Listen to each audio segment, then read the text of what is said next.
How the fuck you supposed to make your Yeah, money? How you supposed to make your money betting with them?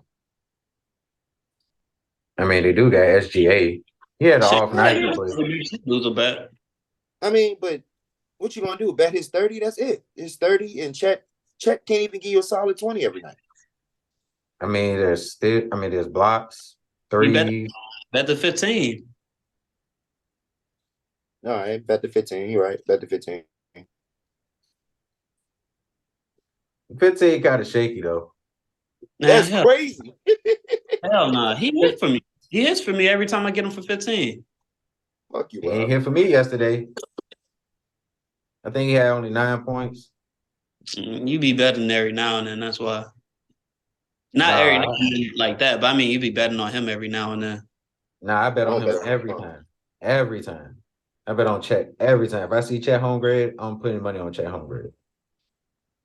Holmgren, nigga. Why you say Holmgren? Home grade? Home grade? I don't know. Yeah, you don't fuck with the Leafs like that. So you off papers, Rob. I mean, real. Uh, I don't know. It depends on how I feel. I might get on that wave soon though. Before we keep going, welcome back to the HighLite podcast. Got the game with me. We will just skip through the intros because before we really get into the nitty gritty, I would just like to shout out my dog Jason Kelsey, freshly retired. So they say. I don't think he's made a statement yet, or any type of press conference is set up, but it seems like he's finna retire. He's checked out, and I don't blame him for the season that we had. We'll get into that a little bit, but yeah, man, this is one of the best offensive linemen of this generation from 2010 to now. Million ways to make this money, you gon' get it. On the grind 24/7, I'm with it. Why sell swagger? Wrist wear frigid. Jumping out the phantom like a motherfucking midget. Money knocking at the front door, I'm like a wizard. It's Benji. Tell my little nigga go and get it. Cause I've been counting all this dirty paper for a minute. Lamborghini dreaming, thinking how I'm gon' spin it. I'm like, one's for the money, two's for the show of it. Three's for the bitches that be fucking for the whole of it. Four for my niggas that be stacking it and blowing it. You would think I had a curfew the way I'm going in. Look at what we rolling it. For sure, first ballot Hall of Famer. Got 6 All-Pros, 7 Pro Bowls. Always been regarded as the best center each and every year.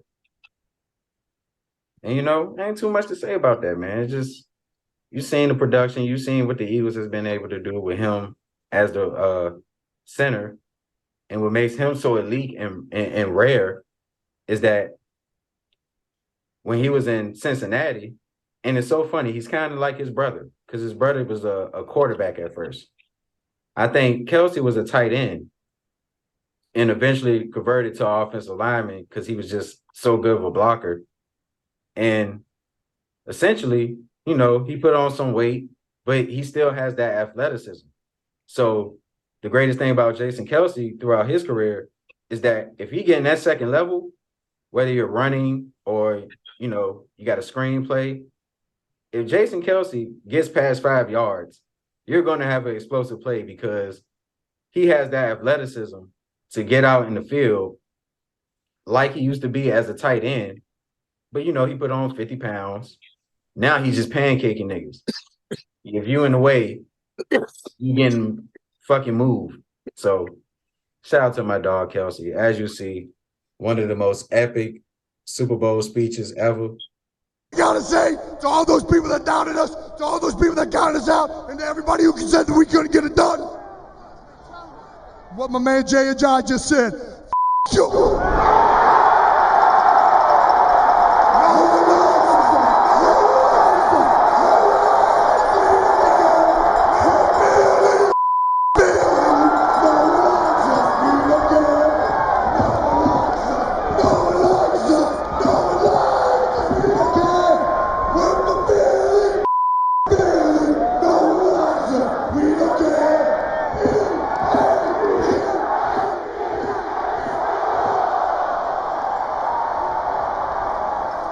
If you don't know, I encourage you to look at it.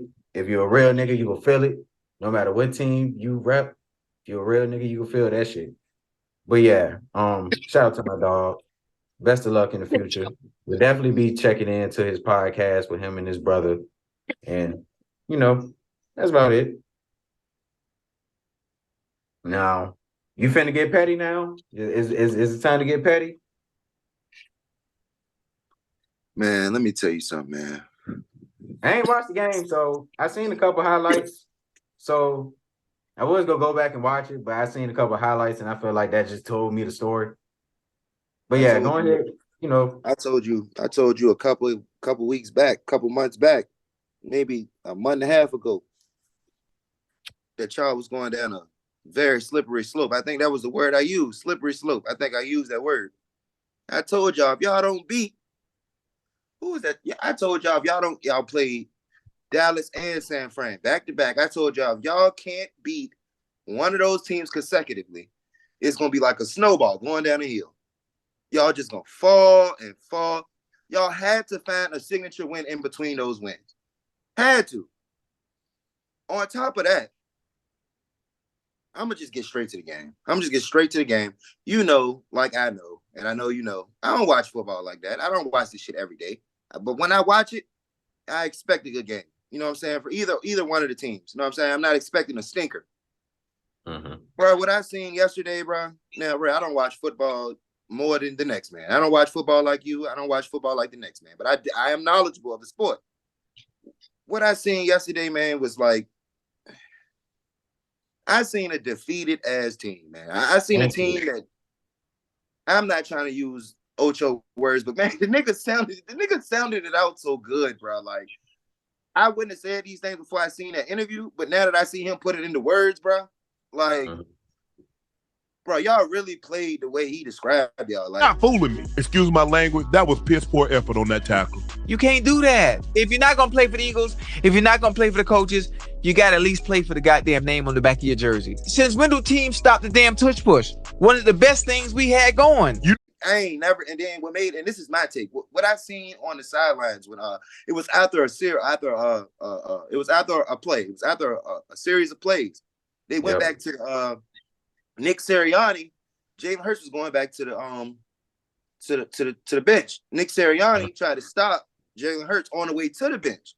Like, you know, the lead wasn't that bad then. It was like 18-9, 13-9 or something like that. The lead wasn't that bad. Jalen Hurts was walking back to the bench. So you can see Nick Sirianni like trying to get his attention while he's walking past him. So at one point, Jalen was in front of Nick Sirianni. He was calling his name. Jalen could have easily turned his head left and looked at him and acknowledged what he said. Jalen walked right past the man, right? So his tight end, it wasn't just Nick Sirianni trying to talk to him. It was him and his tight end trying to talk to him. It looked like the tight end was getting in Nick Sirianni's ass, and then he tried to turn around and go get Jalen. So Jalen could talk to him. So Jalen goes sit down on the bench, and then Nick Sirianni is in between Jalen and his tight end. Sirianni is showing him the little blue tablet, trying to explain to him the reads. And you can almost look at the tight end and you could tell him, he was saying some shit like, man, make sure you read that shit right, bro. Read that shit right, bro. Like, you ain't like, and Jalen looked up at him, was like, you ever seen a nigga look like flabbergasted? Like, I can't believe you're saying this shit to me right now. That's exactly how Jalen Hurts. We've been watching that all night long with Hurts. Goddard's frustrated.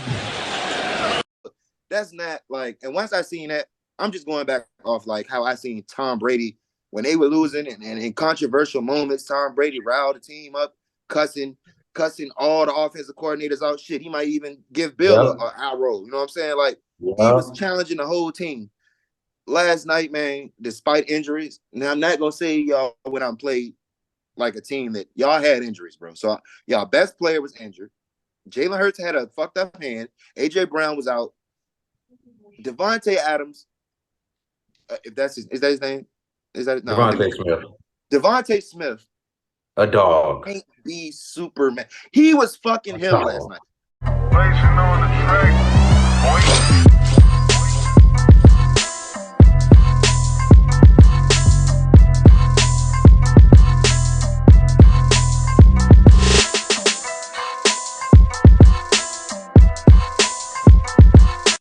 A dog. He's always been him, to be honest. every time, I'm talking about every time Jalen dropped back, he eyes went straight to him. I'm like, bro, they is on that shit. So what they was trying to do, and what I heard Ocho say was trying to force him to go to 2 and 3. Like, but I'm like, bro, you in a stage in your career where you should be able to read them reads off quick. Like, but what Ocho was saying was they wasn't giving him time to read the jumps quick. And he was like, now I don't know what this shit mean. I'm being casual, but I can understand through my knowledge. He was like, y'all playing 5 wide. Why don't y'all stop playing 5 wide? Bring it in a little bit, switch the routes, run slants, all this shit. Now I can see him saying run the slant, make the field smaller, dink and dunk. You know what I'm saying? Like, just to get some completions. You know what I'm saying? But like, dog, I ain't never seen. I've been trolling about the Buccaneers, bro. I've been trolling about the Buccaneers before I did the best. I did a little research, bro. They was like 18th, 19th, 23rd. It was somewhere 18th through 23rd in the league at tackles, bro. At tackles, bro. Last night they made every fucking tackle imaginable. So the penalty on the extra point try gives the Eagles a chance from the 1. And Tampa Bay's defense up to the task. 7-point game in Florida. Bruh. They making plays for Jalen Hurts. Five-ball defense. They making Jalen, every play they got in their playbook is something deep. They making plays for him to go deep on a 3rd and 17. He checked the ball down to Swift. He's scared. Like, at that point in the game, he was scared to make a decision. Like, I'm not gonna say he was all his teammates and all the coaches getting on his ass already on the sideline. I feel like at that point in the game, he was scared to make a play, to make it even worse, to make himself even look worse. But at that point, you got to sling that bit. But they won't give him the time. They won't give it. Like, that was a damn good game by the Buccaneers. And I'm not trying to go out and say it was a piss poor game by the Eagles, bro. But the best team showed up last night, and Jalen, you had to do a little bit more than that, man. I mean, a little bit more than that, bro. Like, you had Swift. They got Julio, man. Julio ain't the same Julio. But they had Quez Watkins. All these players, they could not get in a rhythm. Like, they could not. I seen goddamn, they had Julio for 2 receptions, 22 yards. Didn't go back to him the whole game. I said, man. He had a concussion, I think. Let me open this door for my roommate. Concussion after one of those catches, I believe. Let me open this door for my roommate. Hold on. All right.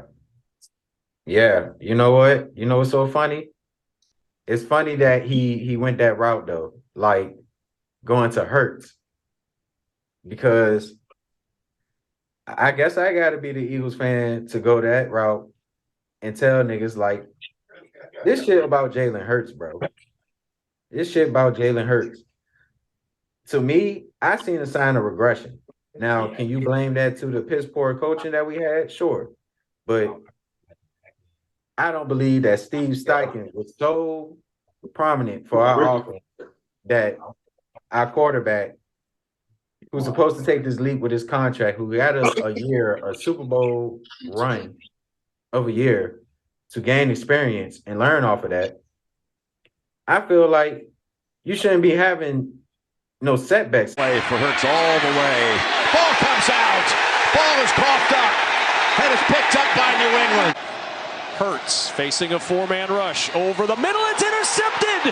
Picked off by Tony Adams. Adams on the run. Breaking tackles. Tossed down. For the first time. Hurts has a lot of time. Can't find anyone though. Just dancing around, and he's going to be wrapped up. Armstead had him, wouldn't let go. And a designed run with Hurts. He takes it to the 20. Lost the football. Dallas is on it. And Jamal Adams aired out. Quez Watkins, contact, and a pick. This year, this is a setback, despite what the numbers say.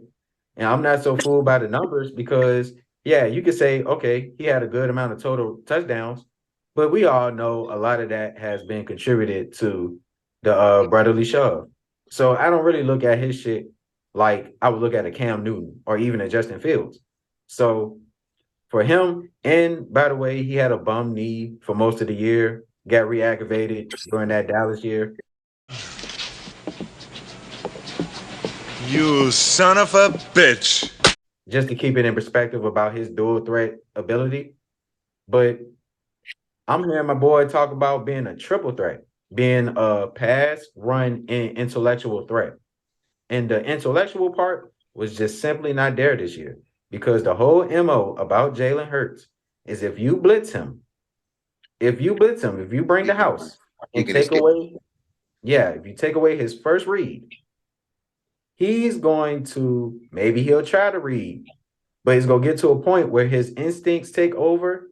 Or maybe it's just his decision on his own. Maybe it's not so instinctual. Maybe it's just him not being smart enough to make a safe play, a check down.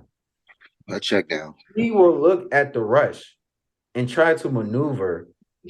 And either he'll try to take off or he'll try to buy time to find one of his playmakers.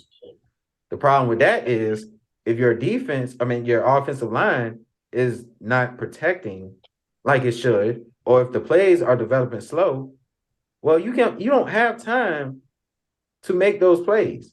I mean, sometimes you can, but it can't be a consistent bailout because the defense is going to be aware and bad shit's going to happen. So to give you one fair shot, I did see a play where before now, this is me watching the game. This ain't nobody's take. Before watching the play, I watched they put somebody in motion. I guess he was checking to see if they was gonna follow him. I don't know how to say that. I guess it's playing man or something. They was checking to see if the man was gonna be followed. The man won't follow, but I think what's their position? All the way at the top of the field, left side. Strong safety. Strong safety, free safety. Well, the one is covering for the cornerback in the backfield. I watched free left. Free left. Okay, I watched the play snap. Now I watched him start. He didn't start off high. He didn't start off high, like at the top of the field, like playing like Smith was gonna burn his man automatically. He didn't start off that far. He came up a little bit, but once Jalen had did like two, I don't know what you call them, like two pump fakes or something like that. He did two of those. Once he got on his third one, his pitch count was like, I forgot what he was saying. He was saying something. His pitch count. So he'll lift his leg up before the last jump. He'll lift his leg up and put his arms down because his hand kind of fucked up. So you got to put a little bit more. He got to anticipate a little bit more. Yeah. So Travis Kelce snaps was kind of fucked up. Two or three of them snaps was kind of fucked up. So one of them snaps came. Dude in the back. I think his name 26, 32. One of them for was it Chris Winfield? Was it Winfield? Or was it was one of them? That's on Winfield. Dude read the play. I'm talking about from the last pump fake. He read the play, spread it out deep. Like he went back to the top. He went all the way back to the top. For sure, as soon as they snapped the ball, he looking dead at Smith. I said, this bitch don't know how to look. He don't know how to. I'm a novice at this shit, bro. But I know if I was a starting quarterback, I would not look at my main option as soon as I snap the ball. That is not where my eyes would go straight to. That's where the whole defense know you're going. He still went there. So that's what I'm like, bro, you making the same decisions. You had a stellar career at Oklahoma. You had a stellar career at the second college you went to, whatever. Alabama. So it's like, I don't ever think in those locker rooms his leadership was ever tested because the team was just so damn fucking great. Yeah. He always had Smith with him. So it's like the team was always fucking great. The defenses was always great. Didn't this man play with number 31 for Alabama? Who? The nigga 31, the linebacker that's supposed to be the first pick this year from Alabama. The nigga number 31. He like a DF. I think his name was Lawrence or something. For Alabama. You talking about he played for the Buccaneers now? No, he played for I'm not sure if he got drafted. I know he was a consensus Heisman runner-up last year as a defensive player for the Alabama Tide. Number 31. He played sometimes he played on defensive line, sometimes he played linebacker, sometimes he'll be out there in the fucking outfield. Sometimes he'll be fucking playing coverage. He was a fucking jack of all trades, man. I forgot his name. I forgot too. Jalen played with him. So it's like I'm looking at Jalen and Joe. I'm Joe Burrow. I'm looking at Jalen and Joe Burrow as two quarterbacks whose leadership has never been tested in this league. Now, both of those quarterbacks been to a Super Bowl. Both of those quarterbacks lost the Super Bowl. Both of those quarterbacks had years where they came back from a lost Super Bowl and played elite. Both of those quarterbacks had years where they came back from a Super Bowl and played mediocre. I feel like them two as far as on the same trajectory. Like, the only thing with Joe is Joe never really had. If Joe had Jalen's offensive line, then you can make an argument that Joe would go further in the postseason. If Joe had Jalen's offensive line, that's Joe's problem. Joe, I don't think you got a situation where Joe is losing and he ain't. The only reason he's probably disheveled or out of the game is because he's just getting sacked too fucking much. And he just ain't got confidence in the man that's guarding for him. Whereas Jalen, bro, how the fuck that team go from 10-1, lose to Dallas? Okay, we lost to Dallas. Bump in the road, fucking rivalry. Come back the next week. Even if we lose, play competitive. We can still finish this season strong. We can still go 4-2. The last 6 games. We can go 4-2, lose to Dallas and lose to San Fran, still go 4-2. Yeah. Y'all lost to Dallas, San Fran, Arizona. This shit is crazy. Like, I don't think I've seen this big of a fumble since Eli Manning. Since Eli Manning managed the Super Bowl years. That's a big fumble, bro. Like, dude, y'all ain't. I said y'all in the same boat as the Cowboys. Y'all ain't in the same boat as the Cowboys. Best please believe y'all not in the same boat. Nick Sirianni got to go. I don't know about Jalen Hurts got to go, but he got a year. He got a year to fix this shit. If he come back the next year and do the same exact shit, he's definitely. We're just going to have to take that L with that contract. Just pay them taxes. Shannon made a good point. Shannon said all these teams that got mediocre coaches. With Bill Belichick being out there, if he's interested in going to any one of those teams, he said any one of those teams need to give up the head coach they got to get Bill Belichick. True. Would you give up Nick Sirianni for Bill Belichick? Easily, in a heartbeat. In a heartbeat. Yeah, that's discipline. That's integrity. That's all that shit. All in one. Accountability. Main Accountability. factor. He's not going to walk away from a Bill Belichick. He's going to listen to all those words. And he's just go, he go take that L. It's crazy because have we ever seen Bill go toe for toe with Tom in a game? No, not in the game. I mean, it was like friction, but I don't think they ever like publicly like got in the shower match. I think the Bucks had smacked him or something. Yeah, it was always with Josh McDaniels. I know Tom cussed Josh McDaniels the fuck out, bro. Oh, yeah, him and Bill O'Brien, I think. Was it that Falcons game? Was it that Falcons Super Bowl? I don't know. It might have been because I think McDaniels was the coordinator in that Super Bowl. I think. But I do remember it was some type of division game. And like Bill O'Brien said something, then Tom looked at him. He was like, well, some, motherfucker. And then Bill O'Brien came back and was like, well, you do it, motherfucker, some type shit. Like, it was like really going at it. I was like, damn. This nigga Tom not so innocent. But yeah, like, I feel what you're saying, though. Like, I'm actually happy that you're saying these things because that made me feel better about my criticism about Jalen Hurts. My criticism isn't like, if I can put it in a percentage out of 100, I would say his fault is like, maybe I'm being friendly, but I would say 40%. I want to give it a nice chunk, but I don't want to be too harsh because there's a lot of blame to go around with our squad. But going back to Jalen Hurts' college years, I think I said this before on another episode, but his whole mystique is being a leader, is being a general of troops. And for us to go out so sad like that, yeah, we had deficiencies. Our ranking when we were 10-1 and pass defense was like bottom 20s. So I still couldn't run the ball. Yeah, and like even our run game was inconsistent. We'll have games where we look good, and then we'll have games where we abandon the run. But games where Swift looked like the best running back, best dual threat running back in the league. Yeah, got games where he showed shades of shady. Damn near. and he was like 5th in rushing this year in the regular season. He got But a talent. He got a talent. And what I think Jalen was trying to do, most of them deep play calls while he checked down to Swift, I think he was calling. I think he was checking down to Swift for Swift to make the first man miss. But Swift didn't have enough time to maneuver to make the first man miss.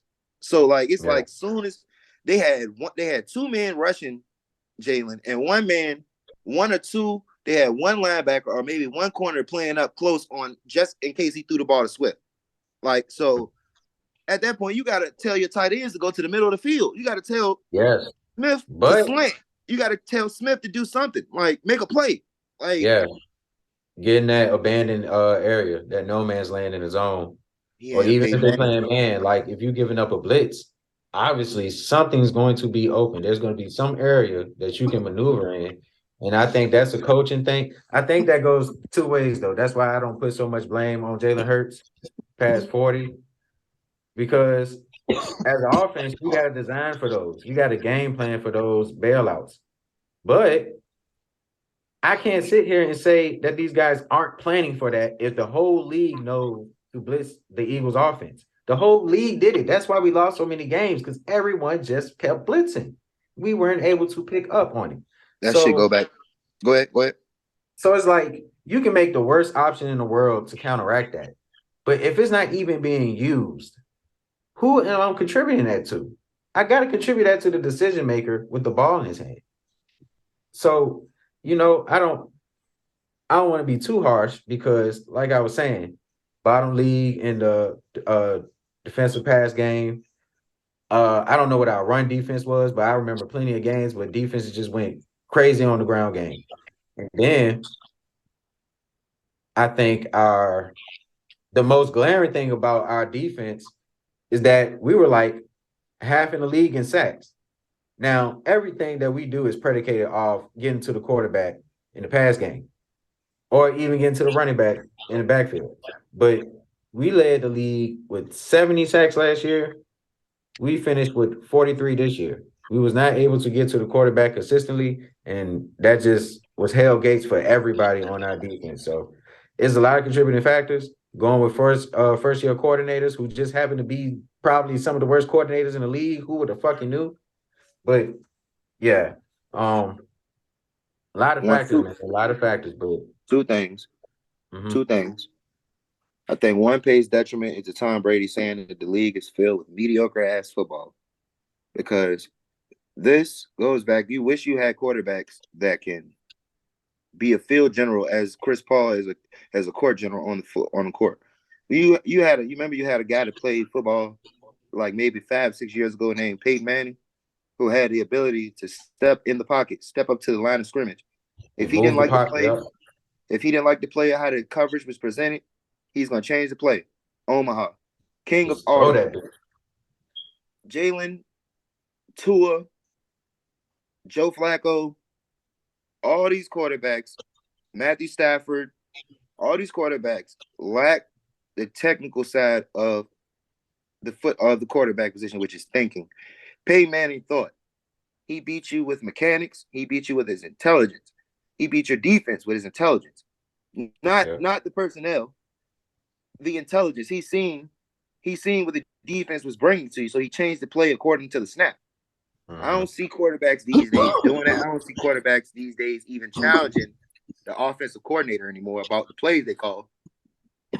Like, offensive coordinator, head coach call a play. That's the play that's going to be ran. So, I don't think I seen one audible last night from the Philadelphia Eagles. And that's crazy. So that's crazy. You got Jalen Winston, you got Jameis Winston saying shit. I don't care what the coach said. The players felt like this was the best play and this was gonna get us a touchdown. So that's what we did. Yeah.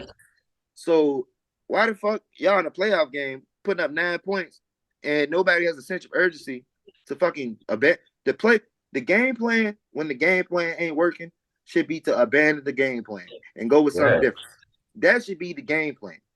And I ain't see no such urgency like they even wanted to even win this game, because winning this game would make it even worse to go into next week to play again and get dominated.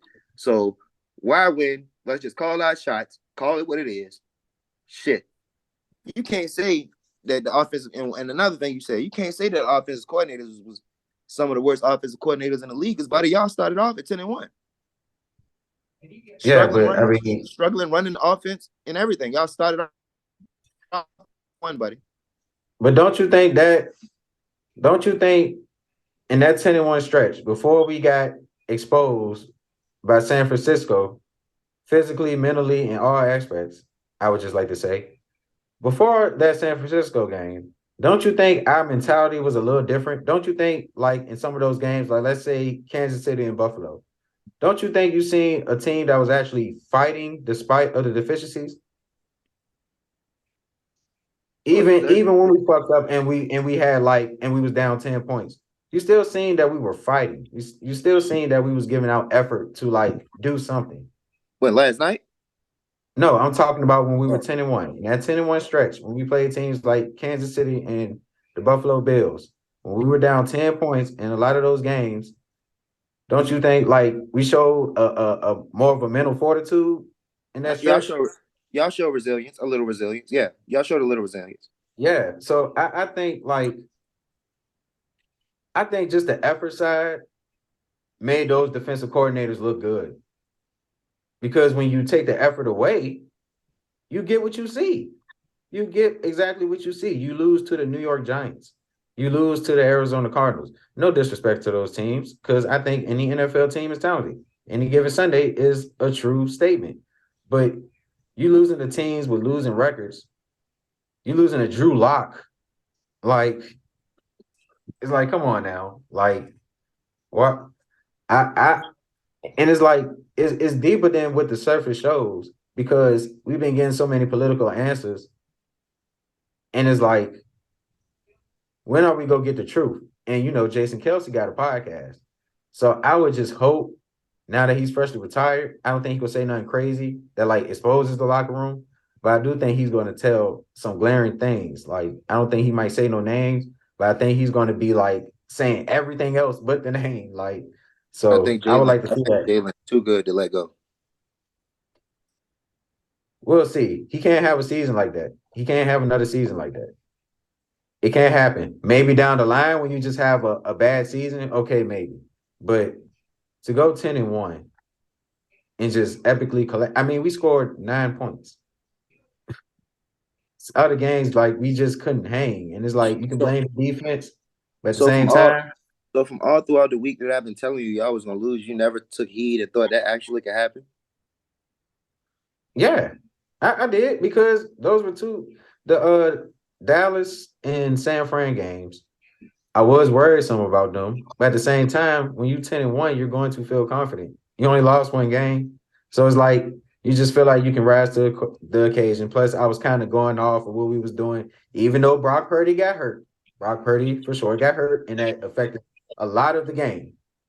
But still, we was doing things against San Fran last year where we had their defenses confused because they was trying to play spy on Jalen Hurts, and they just couldn't keep up. We basically neutralized an all-pro linebacker back-to-back years right now in a Fred Warner. And that really, like, opened up the floodgates for us to get with San Francisco's defense. But I don't know, man. I just feel like, I don't know, man. It's like, why wouldn't I think we couldn't beat those teams? You know what I'm saying? Like, maybe that's just me being biased. But the Dallas game, I mean, it's hard to beat Dallas 2-0 in the series. It's hard to beat Dallas in the NFC 2-0. So it's like that possibility is there, but still, like, it's hard. It's hard to beat Dallas. It's hard to beat Dallas in December. I don't know about that.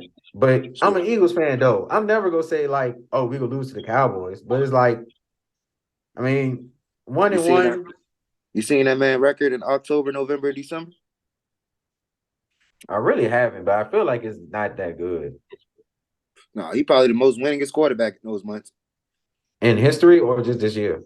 Just this year. Oh, yeah, because I already say history. I remember it was one year they was calling it Dak December or some shit, and it won't for a good reason. But yeah, like those teams are respectable. Those teams are respectable. What I didn't see, now Seattle kind of, I mean, Seattle's 10-0 against us or some shit, or they got 10 game winning streak. So it's always that element. And then going to Seattle, you just got to give that respect because they've been having our number for a long time. But if you told me Drew Lock was starting, I would tell you ain't no fucking way we losing. If you're telling me we playing the Cardinals, ain't no fucking way we losing. If you're telling me we playing the Giants, ain't no fucking way we losing. I told you y'all was gonna lose 2 out of 1. I told you I was gonna lose 1 out of 2 of those. I don't know. You say that the last 3 on I the told Seattle you y'all game. was gonna lose 1 out of. I said y'all was gonna lose 1 out of that Cleveland, 1 out of the Arizona and them Giants. I told you I was gonna lose 1 out of those if y'all lost those 2 games to San Fran and Dallas, and y'all showing up did. Run the tape back. I told you that. You probably did say that. I'll see if I can find that clip because that's kind of crazy. I mean, but it ain't crazy. It's not crazy though because they just showed the mental fortitude or the lack of there. It ain't crazy. But yeah, we ain't got to go too much. 53 man. You got 53 men on the NFL roster. You got 53 men on the NFL roster. Yesterday, I'm gonna say half of that locker room was divided. Half of that locker room, I'm not gonna say it was divided between Jalen Hurts and the team, but I'm gonna say half that team was divided through because, like you said, everybody didn't motherfucking show up and not give it they all. Devontae Smith gave it everything he had, and to a detriment, to a certain extent, I would say Jalen Hurts went out and performed. You know, a lot of those stats was garbage stats. You know what I'm saying? But at the end of the day, you can call you can call Devontae Adams, you call Devontae Smith whole stat line garbage because they only scored 9 points. So true. So he had 148 though. So that's 148 when your team only scored 9 points is not a flex. I mean, I ain't saying it's a flex, but I'm saying it's respectable. And like, that means, if you was to say like, you could say that's a flex individually. Damn, they can hold everybody but me. You can say that's all I'm saying. That's all I'm saying. But that game would have been way different if AJ Brown was on that field because you can't double AJ Brown and you can't double Smith. So that's a lot of single coverage for both of those guys. You can't do that. And that middle of that field was never open. I'm telling you, they could watch this game and go back 8 hours, 10 hours and replay it. Man, they would tear the middle of that field up because the Buccaneers was giving them the middle of the field. They was giving them the safe check down. They was giving them the safe check down. Just take the safe check down. Take it. He wanted to go deep because why? Why he wanted to go deep? Because they running 5 out with no running back in the backfield. You got to have a running back when they was getting that quick. They was getting to the pocket that quick. Mm-hmm. And that's just going off what Ocho said. At least have a pitch. At least have not a pitch, a hitch. At least just have like a little hitch where you could just have somebody kind of come back into that middle. Into the play. You got to have like a safety net back there. And it's like they won't predicate it on. It was what they was predicated on. Play calling looked like to me. The play calling was same play calling was played when y'all was 10-1. Y'all started the play calling off from the 10-1 record rather than starting the game plan, playing a safe, competitive football game. We're not trying to come out and dominate this game. We just trying to come out and get a win. Like the game was 13-9, bro. 13-9. They was dominating y'all with field goals. It won't like they was doing anything spectacular but making catches and getting the field goal range. Y'all could have won that game. The game got out of hand. The man confidence was shot. I'm talking about real. I was at work. I was at work when it was 13-9, but I was getting off when the score was going up. I was on the bus and I was able to watch real. When I say the man's confidence, the man's facial expression. I watched too much NBA to know too much about player expression. The man's facial expression was saying, bro, I even seen him say goddamn one time. The man's facial expression was looking like, especially when that tight end was getting on his ass. That's what I was ready to say. Yeah. He was like, man, what did I do? What he did I do? He had no words. Like he ain't had no words for him. Like and you know, Dallas Goedert is a mild-mannered person. He's not one to be so rah-rah or be so confrontational. So for him to get out his body and come at the $250 million quarterback. But why? But see, this is my ammo. This is my ammo, and this is my smoke. And Why are you coming at me? This is my before MO. you say that real quick, I do want to say it is speculation that he was talking to somebody else. The camera view just kind of made it look like That's he was what I talking was to Jalen saying. Hurts. That's exactly what I was just ready to get to. What my ammo, my smoke is, why are you coming at Jalen Hurts? Jalen Hurts is just the delivery man of the play. He's just running the play, the offensive coordinator and quarterback, and the coach give to him. It is his ability to come to the line and come to the huddle and change that shit. Bruh, it's nap at some point in the game, you got to turn that mic off. And when you going on the sideline throwing a helmet and shit, you got to go in that motherfucking helmet, take that motherfucking microphone out or tune it out, and come to that huddle and be like, bruh, it's the third motherfucking quarter. They can put up 25 points on us. We got 9 points. Hey, look, Devontae, I'm gonna need you to hit that motherfucking middle. I don't care if a nigga smack you. I don't care if a nigga lay your ass off. I need you to make a play. I need you to make 1 or 2 plays. 1 or 2 plays would have made the game. They score a touchdown. That's 7 points. That's 16. That's 17 to 25. That's 17 to 25. It's a ball game. Third quarter. All you got to do is get a field goal. That's 20 to 25. And you fight for the rest of the game. You make it a competitive game for the rest of the game. You make good play calling. You make sure your defense is playing confident. I didn't see a confident defense. I didn't see anybody on the offense confident and consistent outside of Smith. Like I said, Julio got them 2 catches. He caught that injury. Maybe if that injury didn't happen, Julio could have been a second check down or something. Because it's blasphemous, man. It's blasphemous knowing that your head play man is out. Somebody else got to step up, man. Somebody else got to step up. And Ocho said, y'all niggas ain't even play for the names on the back of y'all jerseys yesterday.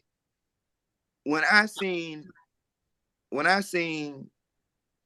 Hurts did not address that tight end, most quarterbacks would have been like, okay, guy, or some nodded, said something inspirational. I got this, take it on my shoulder. Listen, it's my fault. He said that in the post game, but he should have said that in the instance. Bro, you can't be talking to me. I don't give a fuck who you is. I'm the quarterback of this team. I'm gonna call these plays and I'm gonna get us right. You just wait a minute. Yeah, I feel that though. Like just acknowledge it. Whether you be like chill out, like who the fuck you talking to, or you be like, I got some you shit type chill out, just bro. acknowledge it. Like chill out, bro. Like Dad, you see the defense rushing 4 at me, bro. What the fuck you think I'm gonna do? I can't get the ball to you every time. He probably more mad because Devontae. He probably more mad because Smith. You can't find nobody else, bro. They not giving me time. They not giving me time to do that, and you can see this, bro. Instead of you going off on me like a diva on the sidelines of the playoff game, bro, why don't you fucking say something to lift me up? Y'all all see this nigga's been going through something the last 7 weeks. It's obvious. It's obvious. Yeah. It's the coaching, because the coaching supposed to bring the players together to camaraderie off each other. Football is a camaraderie sport. I think he go. You supposed to ride the players around the quarterback. This the man who can get them the ball. Literally. The quarterback is the most important position on the field other than defense. That's the man who got to get the ball to every player. You're supposed to uplift him. Yeah. And last night, sadly, the Philadelphia, I think Jalen Hurts in a Philadelphia Eagle uniform is under microscope. I don't think next year is too early. Next year is too damn early. But he is a talent. For y'all to jump the gun and say he's not good or he made irrational decisions, which he did, he's a young quarterback. At the end of the day, you can't hold him under a microscope. You can't hold him to something. Now, you got quarterbacks out there like Jordan Love and C.J. Stroud is just doing it amazing. But Jordan Love sat behind Aaron Rodgers for years. And niggas question that. Niggas thought he still was going to be a bum. He's proven us wrong. All of us. He's proven all of us wrong.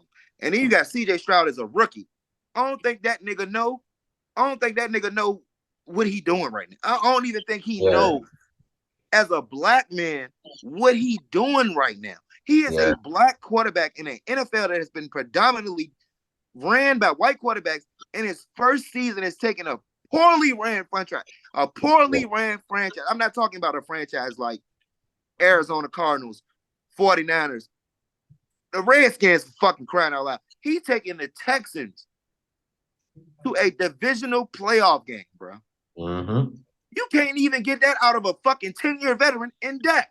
You can't even get Dak to get you past the second fucking round. He been in the league 10 years. It's not a coaching thing. It's not a position thing. It's a man thing. These quarterbacks, I told you, these quarterbacks ain't Peyton Manning. They don't have an intellectual grasp of the game. That boy CJ, he don't turn the ball over. He protects the ball. That man got a 1 interception ratio for every 100 attempts. He only threw 5 interceptions through 17 fucking games, man. Insane. A rookie. Told it too. Yeah, first and foremost, I just want to give all glory and praise to my Lord and Savior Jesus Christ. Play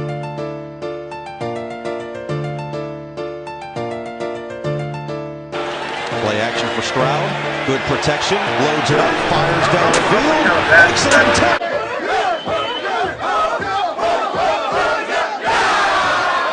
Shake some. The bitch going empty, put my chains on. Got her going crazy, legs shaking, watch the move. Or you gotta fuck it up, not the one who make the rules. Yeah, right. Let me see you do it. Do it right. Do it. Do it right. It's not like he playing game manager. How the fuck? Even if they got rookie tape and they got to rewind the tape, the sophomore year is always the hardest year because they got the tape on you now. You can't even watch the tape on him because he don't turn the ball over. You can't even master his. You can't even game plan against his mistakes because he don't make none. How the fuck you game plan against that? Yeah. How can you game plan against a nigga who don't throw picks? That's like game planning against Patrick Mahomes. He don't make mistakes. He gonna fucking take the sack. He gonna throw it away. He gonna do something smart. He grasps the intellectual part of the sport, whereas Tua Tagovailoa, all these niggas is going for the deep threat because they got a deep name on their roster. They got a Smith. They got a motherfucking Hill. They got somebody who will make a play. This nigga ain't got nobody who will make a play. His top receiver went down early in the season. He making plays by himself. Yeah, he do. And it's an Ohio State quarterback, bro. This ain't no motherfucking. This ain't no elite school. This ain't no elite talent for putting out quarterbacks. This is an Ohio State quarterback. Yeah, come on, man. Dude is on a trajectory of doing something crazy. This nigga took a poorly ran franchise to a division round. Do you see how much money Lamar Jackson just made? How much money do you think they're gonna offer CJ Stroud for taking his team to the division round his rookie season? This nigga might get $400 million. He might get $400 million in the franchise. Is $400 for sure. If he keeps this up, it's definitely $400 guaranteed. He got a fucking playoff spot. He got a playoff spot. They get another one next year. Bro, he didn't went past expectations so bad. He didn't went past expectations so motherfucking far, right? They were supposed to be rebuilding. They said they season total at 4 wins. 4 wins. Yeah. Dallas not even a top team in Texas no more. Here's the first down. Here's back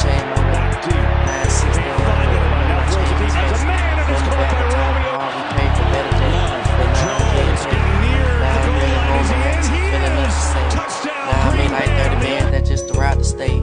I cut off, now she on Instagram, she posting pictures listening the right way. Man, ain't that a shame? She done showed me all the love, but I still did it wrong. Even though I always try my best to do it right, I always end up fucking up, girl. I gotta deal with this nigga.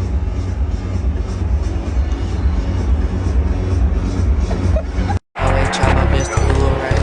I always end up fucking up, girl.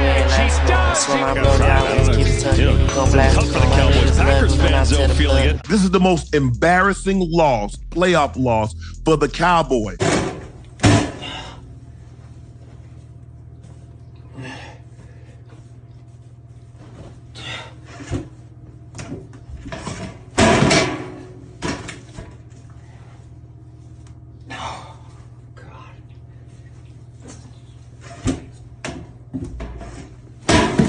Hours later.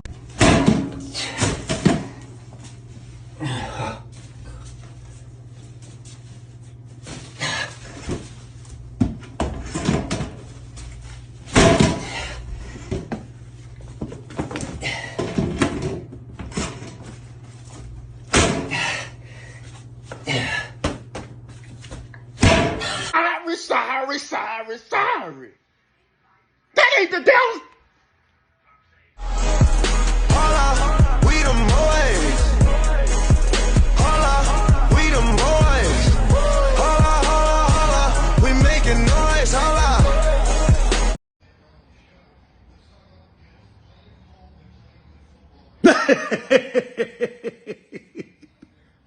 That is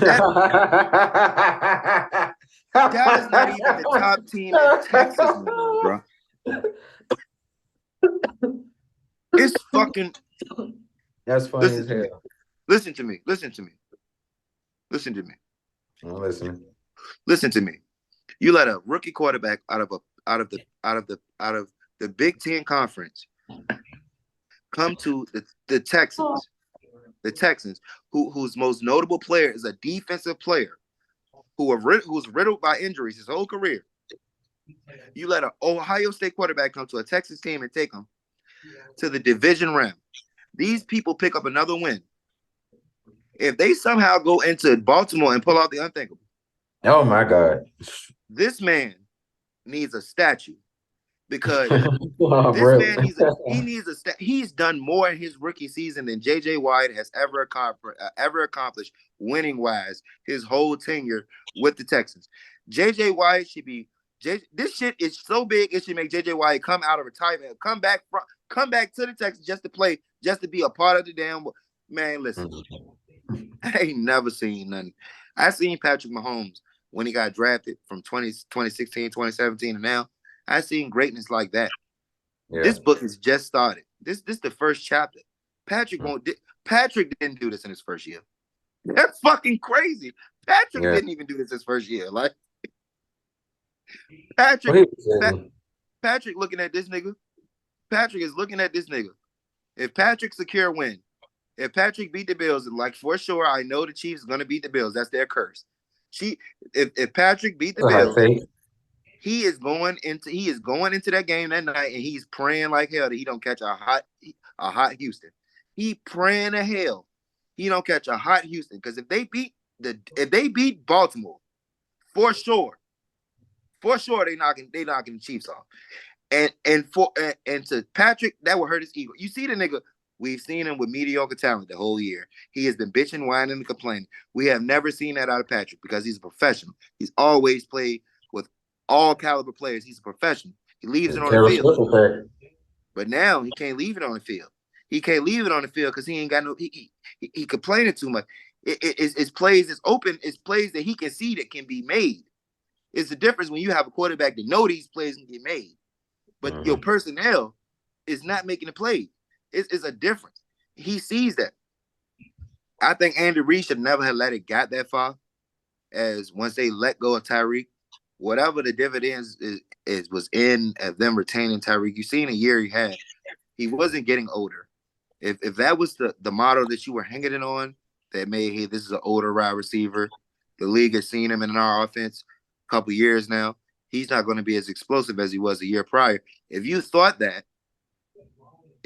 taking Patrick Mahomes' best option from him was the best thing that you could do for your offense, then Andy, maybe that's the reason why you were put out of Philly, because you think your way is the way, when it's just a quote that came out 2 weeks ago that said that we worked for Belichick, but we played for Tom. The quarterbacks don't play. The players don't play for the coach, bro. They play for the nigga that's on the field, bro. That's the quarterback. These niggas going out doing that for Patrick, bro. So that's kind of half. All the way down from offense to defense, that whole team revolves around Patrick. If you think so, if you don't think Patrick Mahomes is the most valuable player in the league, take Patrick Mahomes from them and put him on the Patriots, and see what the Patriots will be next year. If you think Patrick Mahomes, take Patrick Mahomes off the Chiefs and put him on the assest team in the NFL right now. Tell me that ass team wouldn't have more than 7 wins next year, and you tell me Patrick Mahomes ain't the best quarterback in the league. You take him off the Chiefs right now, and put him on. You take him off the Chiefs right now, and you put him on Arizona. You put him on. You for sure. You put him on Dallas. You put him on the Bengals. You put him on any team in the NFL, bro. Vikings. The Vikings. This nigga's, bro. All he needs is sad to say this. It's sad to say this. All he needs is, this fucking crazy. is a contradictory to everything I'm saying. All he needs is 2 options, bro. And he gonna be He an got a all good too, though. He got a good too. You can't give him nothing. You can't give him nothing, man. You got to give him something to work with. I'm not saying 2 wide receivers though. I'm saying maybe a dual threat running back and a great ass tight end. A dual threat running back and a Tyreek Hill. A dual threat running back and a Deshaun Jackson. Maybe a LaShawn McCoy and a Deshaun. That's too much. That's too much for Patrick. That's too much for Patrick. It is. Yeah. He made too much money. He made too much money. That's why Tyreek Hill essentially gone. He make too much money. He make $500 million. That's essentially why Tyreek is probably gone. You're right. But we can wrap up the NFL talk real quick. Just so you got your hits off that. Who are the matchups again? So we got the Thunder, the Buccaneers, and who else advanced? Packers. I think that's a real good game, to be honest. Who? I like that matchup. You got Buffalo, like? Kansas City. Huh? Who you like? Who I like? Who do I like? I really like. Yeah, I'm liking the Bucs defense. I'm and then Baker. As long as Baker does his job, then they should. But it might be a close game though, because So what did they say about the 2 franchises that let Baker go before this miraculous turnaround? Oh, that they're trash. I mean, the Browns trash. We seen that. Are the Browns trash though? They're trash. The way they went out, and I was rooting for them. I was saying all the shit, and you was telling me, oh, you just saying all that. Yeah, watch the Texans win, and for sure the Texans won. I'm thinking that their offense is gonna compete. I'm thinking that Joe Flacco is gonna be decent. No, see, that's your problem. You were relying on a 39-year-old quarterback. That's your problem. 4th and 2 from the Browns 33. It's picked off. Here we go to the left, 25, 20, 15, 10, 5. Touchdown, Christian Harris. Second pick 6 of the game. It won't that I was even relying on him. I was relying on that defense to hold up and not get sliced by CJ Stroud. I told you the quarterback is the most important possession on the field. Quarterback is the most important player on the field. Told you that. Biggest fact, yeah. I can concede to that for sure. But yeah, the Browns did Browns things, and the Browns been doing Browns things for a long time. So, I mean, Jim Brown was wearing a squishy helmet the last time they was a competitor. So that's for sure. You ain't never seen an ass quarterback win no Super Bowl. That's for sure. You've never seen it. It takes. I'm not gonna say it takes. What I'm not gonna say is it takes an elite quarterback to win a Super Bowl. I'm not gonna say it takes an elite quarterback to win a Super Bowl. But what I'm gonna say, it takes a quarterback who can make decisions to win a Super Bowl. That's fair. It takes a quarterback who can make intellectual decisions to win a Super Bowl. Carson Wentz arguably has more intellectual quarterbacking experience than Jalen Hurts. That's all I'm saying. Well, that's just because of the years. I think they had the same amount of years. You're gonna see a better sample size for Jalen Hurts. 9 points. 9 points. Oh yeah, I've seen Carson Wentz do worse. I'm gonna hold this over y'all head to y'all next playoff win, buddy. Hey, that's fair. That's fair. We gotta wear the L. Philadelphia Eagles, trash. Fucking with these niggas, man. Damn. But let's move on to let's move on to NBA because my nigga Rob over there looking like a depressed motherfucker. Yeah, that's what I was trying to do. I was trying to get out of that. I was trying to highlight some of the other matchups, but yeah, we can do that another week. We left him out of the conversation for like an hour, man. Hey, y'all sitting there talking about nothing but the Eagles and fucking y'all talking about just the same thing the whole time. That's why I can't chime in on that. That's a good phrase work. I mean, we were expanding. We were expanding. Pause. But yeah, that's a pause. The only thing different that I heard was what somebody was talking about Bill Belichick or something. Nigga, we was talking about CJ Stroud, Patrick Mahomes. Nigga, you know how many likes and clicks he finna get out that material, nigga? You know how much that material costs, nigga? That's way, nigga. That's Gucci, nigga. That's that good shit. That's that shit that come off the boat. I already say we could have talked about Big Perm. I mean, Big the big fish and Mike Tomlin, huh? No, I was like, all right, Big Perm, all right, Big Worm. Hey, no, but since you want to be included, let's talk about your motherfucking Pittsburgh Steelers. I ain't saying nothing. That's why I've been quiet. Let's talk about Mike Tomlin. Is Mike Tomlin going to leave? Fuck no. Why would he leave? Taking a break. Why would he leave? I mean, there's speculation that he might think of some other, part of his life, or he might coach another team. If anything, he probably retire. If anything, I think. I can see him taking a bigger. He probably take a bigger role, probably further from coaching, let somebody else coach. Maybe so. That's reasonable.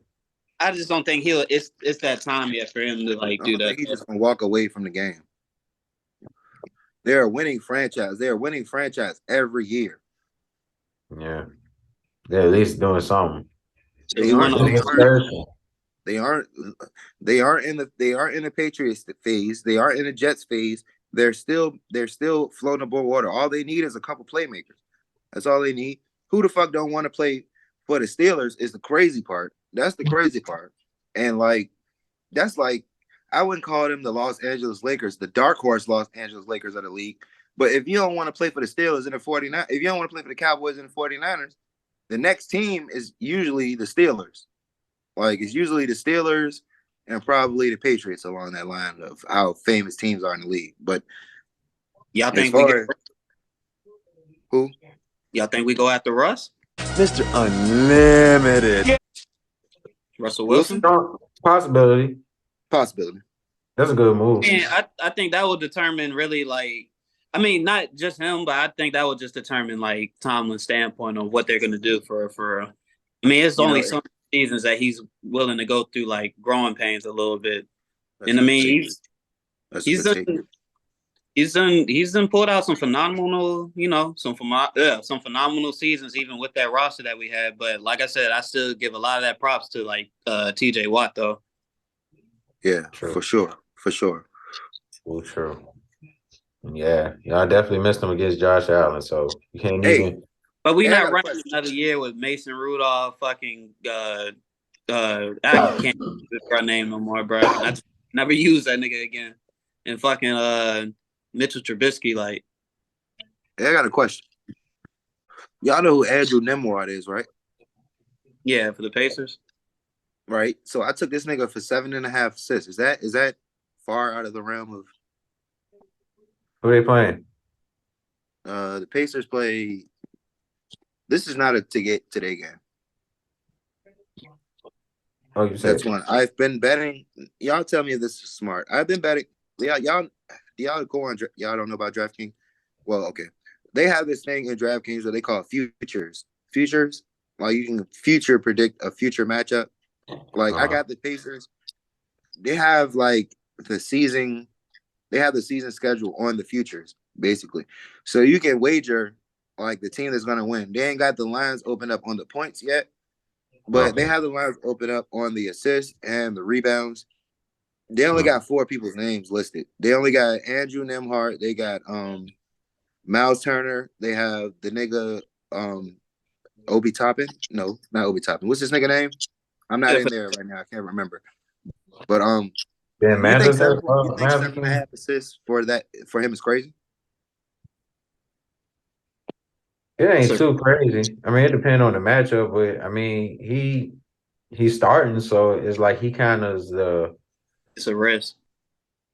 Tyrese Halliburton. I don't want to say he's Tyrese Halliburton at all, but he's trying to do some type of role that Tyrese does, some type, which is facilitating. So it is risky for sure. It's risky for sure. So maybe I should take it down to 5 point over 5.5.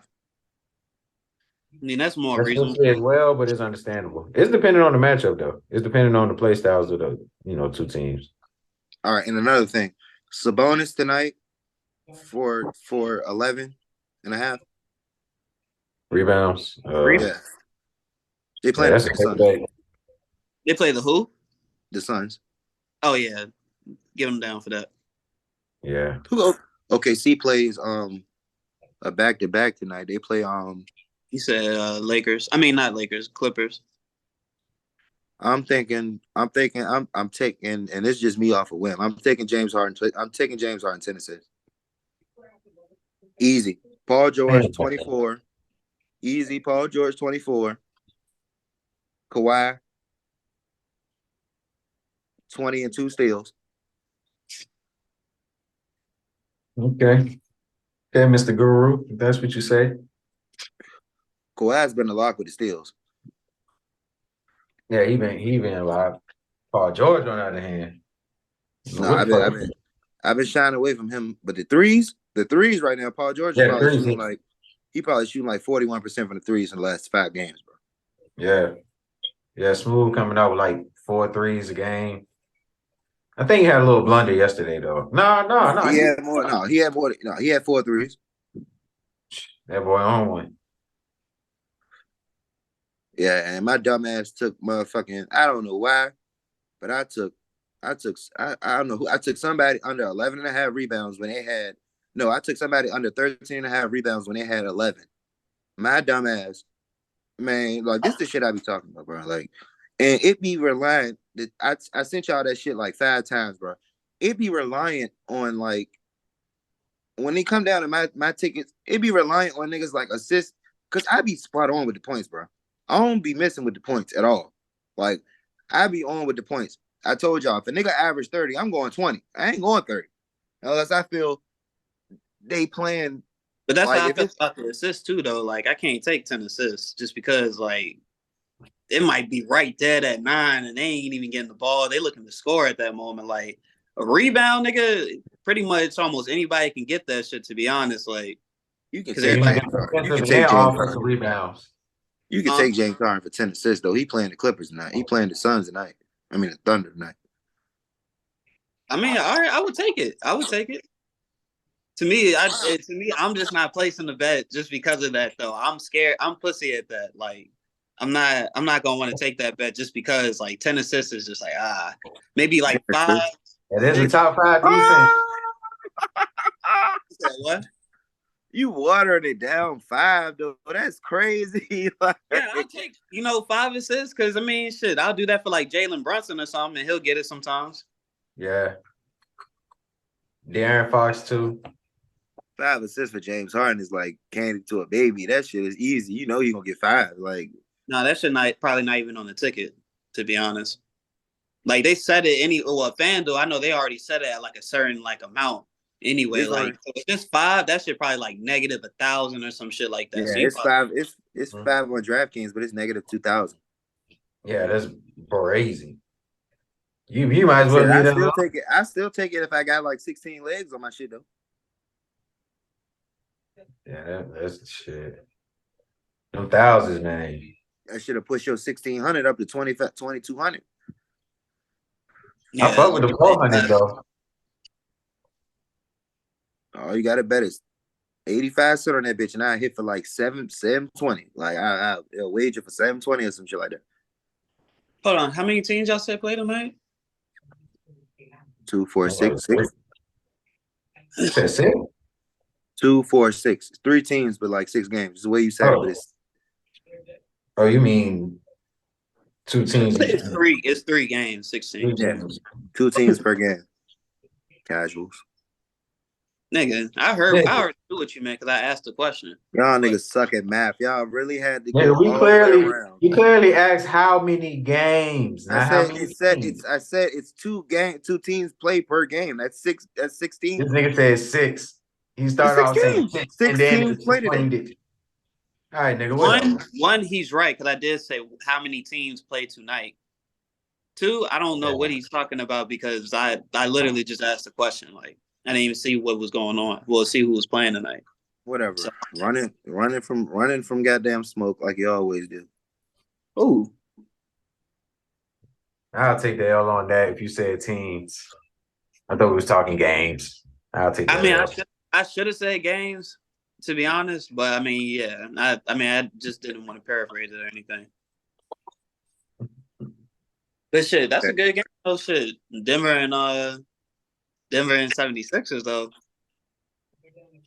Damn, I done just glossed over that. We got Joel Embiid and Nikola Jokic. I took a Joel for 30, Jokic for 25, 8 and 11 assists. Hey, 11 rebounds, 8 assists. Now Joel, that's one person I'll never mind like taking 30 because he's always gonna get that shit for. This man came back after missing like 2 or 3 games and dropped 41. Like, does it say where they're playing at? Please be in Denver. I think in Philly. Fuck. I don't give a fuck if they was playing. I don't give a fuck if they was playing on Mars. Yeah, I'll take it. No bullshit. Yeah. That nigga Joel Embiid, he gonna come out, he gonna come and play. I feel that. It's crazy though, because this probably like Joel won blood in this game. I feel it. Hold up, you a casual. You don't know that. You just watching the game from the outside. Nigga, I'm already knowing just because of like the rivalry that the NBA done set up between them two anyway. He's gonna want to come out and show out that he's like the best big in the NBA. And in this type of game, you want to show that you're like the most dominant big in the NBA anyway. Fucking casual. I agree. So why not ball out in this kind of game?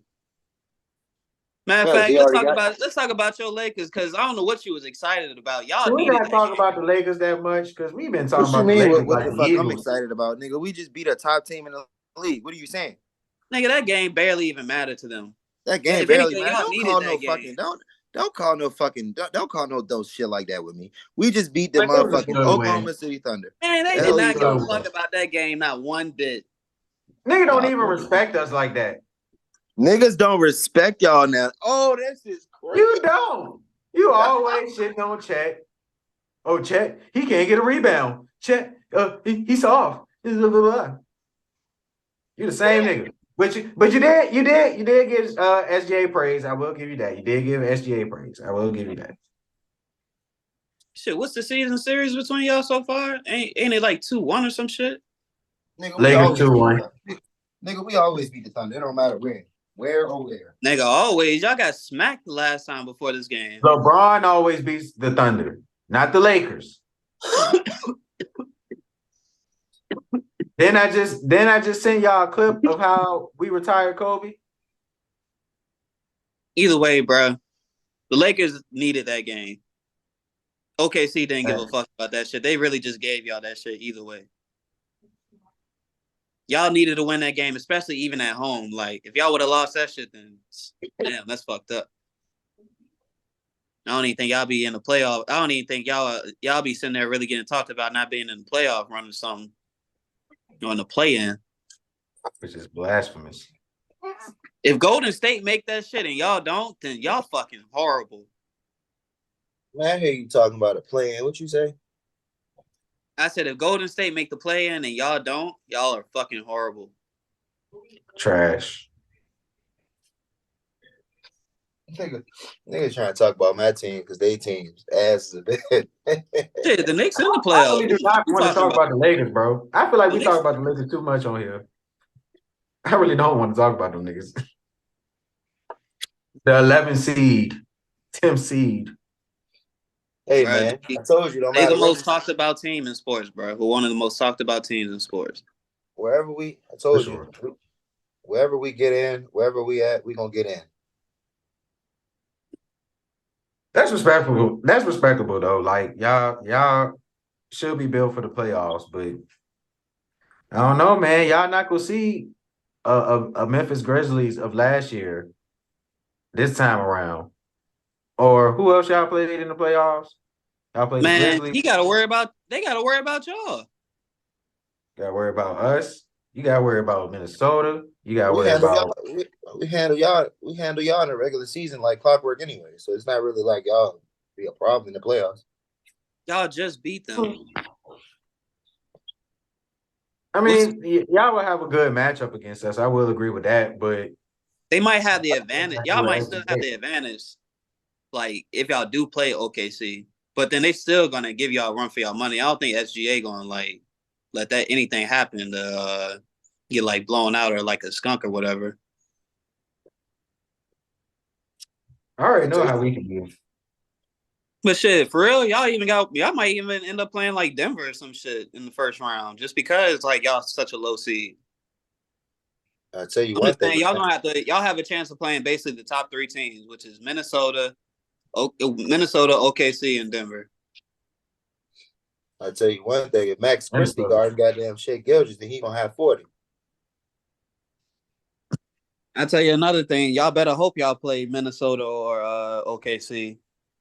Just No because bullshit. I know y'all can at least match up with them for real. Denver. Now that's another story. Clippers. Like I said, I'm talking about just the top 3, just because they might be the like 8th, 9th for Okay. 8th, 7th for like no, they got 7th or 8th seed, bro. I ain't giving them no 6th seed or none of that. We have a better record I can playing. see that. We have a better record playing above 500 teams. You casual, so we would do better against a team that's better. I mean, that is fair. That is fair. You think y'all gonna do that against Denver? Fuck no. They Denver's already on proved the that down to Also y'all. fair. That's also fair. Denver's on a Denver down slope. already did that to y'all the first game, nigga. The fuck you mean? Denver's on a down slope right now. Nigga, what? Did they not just We win really last get to see tonight. We really get to see tonight. We'll get to see. They on a down slope. Like, nigga, you crazy. We'll see. Jokic, when Embiid drops like 40 on him, we'll see. I mean, I hope he do. This is gonna be an amazing game, though.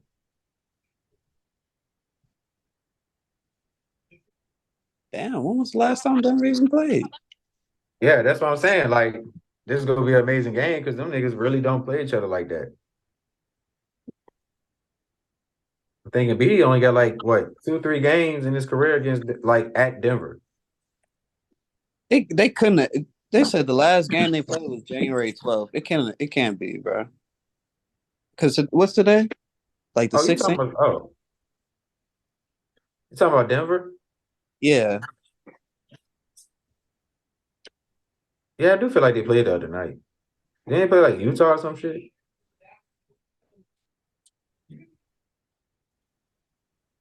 Nah. I don't see them. Well, they played Charlotte. When was that? I don't even remember. Maybe that was the last game. Maybe that was the 12th. Damn, so they basically what had they have 4 days off. That's a hell of a setup, NBA. Might be fresh. And then the Sixers they played yesterday, so damn, yeah, that's a hell of a setup for real. Yeah, but Joel The coming off Sixers on a back to back, and Denver is like 4 days fresh. Yeah, that's kind of fucked up. Nice setup though. I mean, at least maybe they're giving Embiid a pass. Maybe they're like, please play. If you lose, then you can just say you had a back to back, blah blah blah. But if you win, you talking about MVP conversation again. Well, that's always been the conversation, but I know this is in Joel's mind, and I hope he really is doing that and not trying to like worry about like getting in season awards or anything like that.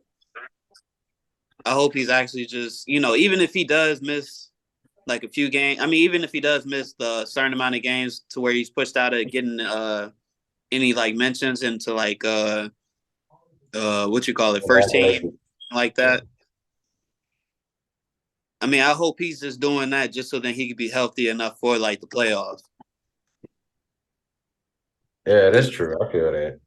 You don't want him to burn out in the regular season. Yeah, like don't worry about none of these in-season awards or anything at this point. Like, really actually worry about getting past the second round. Yeah. Worry about beating the Celtics, which I still think he can do. I think he can single-handedly take down the Celtics. And that's maybe because I'm not seeing enough out of Tatum. He can, though, bro. They really got matchups, like, all over the court. Yeah, like I don't know. They're doing a good job keeping Al Horford fresh.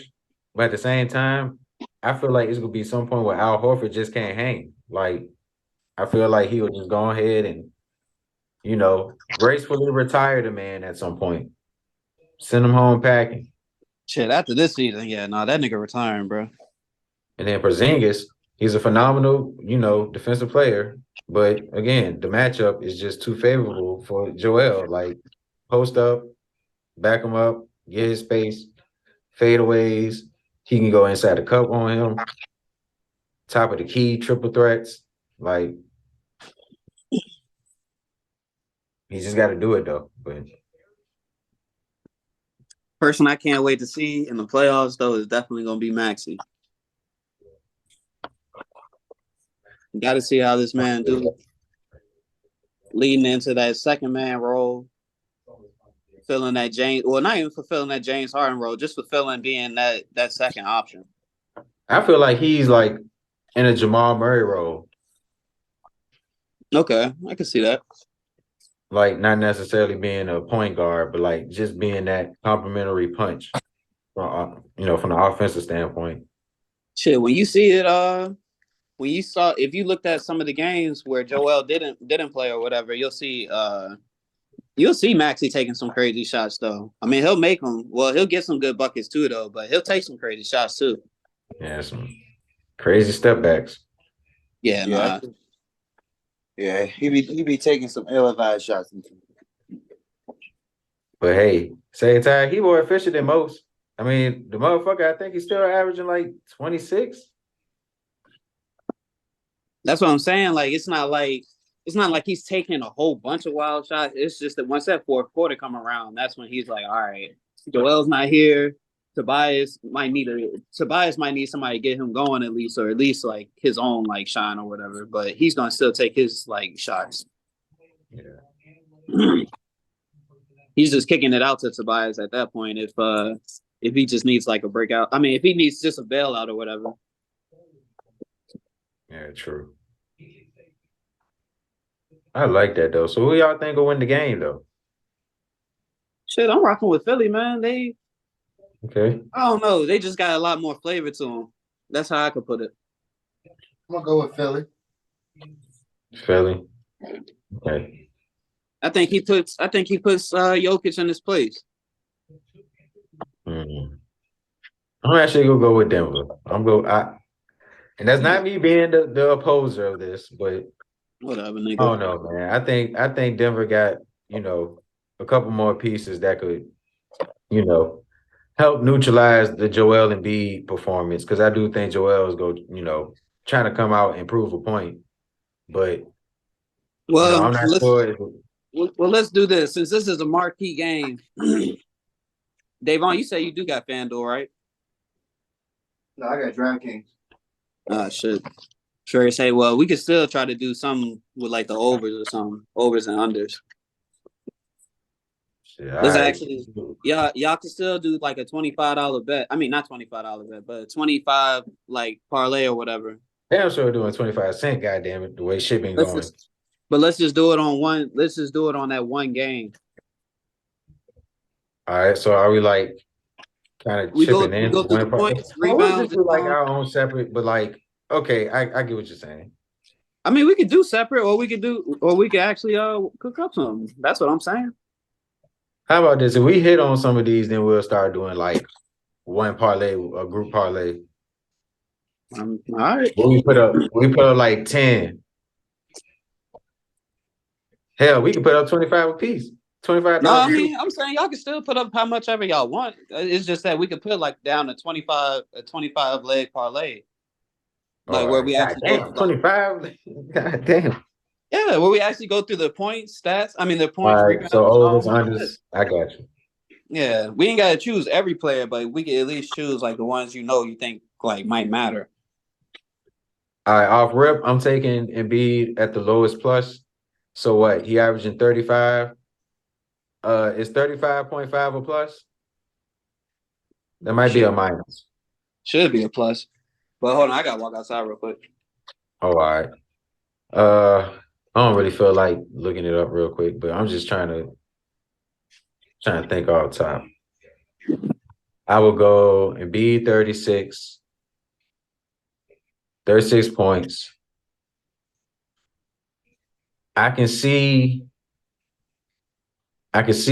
12 rebounds. Maybe 11. Denver, I'm not sure if they're that good of a defensive rebounding team. I mean, Jokic is a damn good rebounder, and so is Eric Gordon to a degree, but Aaron Gordon has his games where he only leaves with like 4 rebounds. Michael Porter Jr., he's actually a phenomenal rebounder. But, the deal with Joel Embiid, that's a different beast. So I think Joel might get 11 rebounds. The assists, I'm shaky about. That might be an under thing.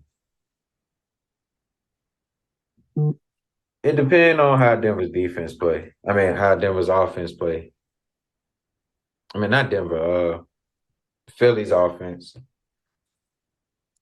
I mean, they play. The thing about Philly, they really only got 2 players, maybe 2.5. You got to throw Tobias in there. He's been actually having. This might be Tobias Harris' best year as a 76er. I can't think of no other year where he's been looking like obviously good, I guess. So. All right, so you can't discredit Tobias Harris right now. I'm for. No shade at all. He's been horrible on a lot of tickets. He's actually been like their third best option at this point. Yeah, he ain't been holding it down too. Huh? I was saying he been holding it down too when Embiid was hurt.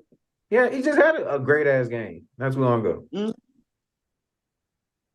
Yeah, so this man, if he could just keep playing like that, boy, I'm telling you. This is my question. Like 37. Yeah. This is my question though. Is he having a better year than Jimmy Butler? Or will he end up having a better year than Jimmy Butler? Jimmy Butler's been hurt. Does that matter? I'm just asking because of the whole situation with the Sixers. And Tobias over me? Tobias Harris over me? Like, is this finally the year that Tobias can actually be right for once? Hey, man, I think at this point, Jimmy done proved, like, he don't give a fuck about nothing about the regular season as long as they make the playoffs. Like, hey, I'm just saying. I don't know. Tobias Harris has a statistical better year than Jimmy Butler. Jimmy Butler is the one who put everybody in their place and wait until the playoffs, basically, bro, because it's a whole different ball game. I think a lot of people morally understand now, like, the playoffs is the most important thing. They don't care as much about. God damn. I was just trying to add some parity. Shit. Like, bro, most of us watch these games now just because we have, like, parlays and shit. Like, yeah, of course. It at least makes the game interesting, to be honest. No bullshit. I be cheering for niggas I never cheer for. Exactly. Cheering for stupid shit. Oh, my nigga got the rebound. Let's go. You'll watch more games than just like marquee games. Hey, Dennis Rodman would have been a fan favorite, bro. Nah, no bullshit. Yeah, I'm gonna put 20 rebounds on Dennis Rodman. That's a 200 plus. Oh, all right. And sure enough, the motherfucker might get that hoe. He might get 10 offensive rebounds. Niggas would have easily hit with Dennis Rodman, bro. No bullshit. And Mike and Scotty. Like, I'm telling you, bro, FanDuel shifted not too long ago. A lot of players all unders, definitely. A lot of players from like 5 years ago, they would have been some hitters. They would have been some hitters, bro. The James Hardens of the world. You can still say Luka. Russ when he was having his little triple-double run. Bron. Steph. I don't know what the fuck happened. I wish I could go back in that time, goddamn. So if LeBron don't make the playoffs this season, bro, does he contemplate next season really? Like he still plays next season, but he's like, all right, if we don't go nowhere or make anything like changes, then I'm out. I'm retiring. My nigga will play for Orlando Magic. Orlando Magic. Orlando Magic. Orlando Magic. Orlando Magic. I already say Bronny entering the draft, ain't it, this year? Yep. Shit, then, bro, you might as well sit there and say, and it's been tough for me to even say it, but yeah, LeBron, he about to be gone, bro. We about to have a farewell tour. I don't know. I'll give it like. So if I say 2 years, is that including this year? I don't know. Are you including this year, or are you saying next year and the year after? I think he got 2 more solid years. Next year and the year after. I'll go next year and the year after. I think the year after is for sure be the farewell tour. Okay. I mean, I understand that. But he got to get another ring, bro. He cannot leave with just 4. He cannot be tied with Steph Curry. No, I said the same shit though. That just washes his legacy. I'm not saying it takes away from his legacy, but I'm saying it washes it up like color clothes and bleach, like with the whites, or color clothes with white clothes. Like it's a stain. It's a stain. It's a permanent stain if LeBron James leaves with 4 rings and Steph Curry got 4 rings. It's a stain to me. Why are you tied with him? And you supposed to be this great in our generation? Even It's an even bigger stain. It's an even bigger stain knowing that this nigga got those 4 rings mostly off of you. And I don't even want to. I don't want to hold that much to it because we know the narrative. We know the truth about that. Steph Curry put on the ski mask. He put on the shiesty, and he took those rings from LeBron. So I don't want to hold too much weight against LeBron. But you telling me you can't get another ring outside of those moments? You can't get another ring with this Lakers team? And I know it's not solely on his fault, but Jesus Christ, like. Man, it's something niggas been telling me for years, bro. It's always been the LeBron effect. And it's only but so many players I can actually sit there and like play with LeBron, to be honest. AD, he did it, but not too many people really counting that bubble ring anyway. And that's another reason why I say he does have to win another ring, because they really not gonna like credit that bubble. Yeah, they gotta validate that. It's like being undisputed. Like, yeah, you could be a champion for one run, but when you get another one, what can you say? What can you say when somebody defends the title? Shit, didn't they miss the playoffs the year after? Or they was about to? No, that's when AD got hurt. They was actually the number 1 seed, I believe. Lost to the Suns in the first round. Okay, yeah. All right. Because in the year after, that's when they didn't make the playoffs. Because of Russell Westbrook, I heard. Russ, every single night, he put his hard hat on. He does everything that you ask of him. Every single time. They were asking him to go play in the dunker spot. He was doing that shit. So, but that's not his game. Right. So like I said, when you put anybody in a situation where you have Bron on the team, he's not coming off the rock. Nah, that team was just old as fuck, to be honest. Nah, they was definitely old as a bitch. Nigga had Melo, Russ, fucking. They had Melo and rim protecting. And they had DeAndre Jordan too. Yep. And that nigga left and won a ring. Thomas Bryant too. Mm-hmm. God damn. Yep. KCP too, even though he won a ring.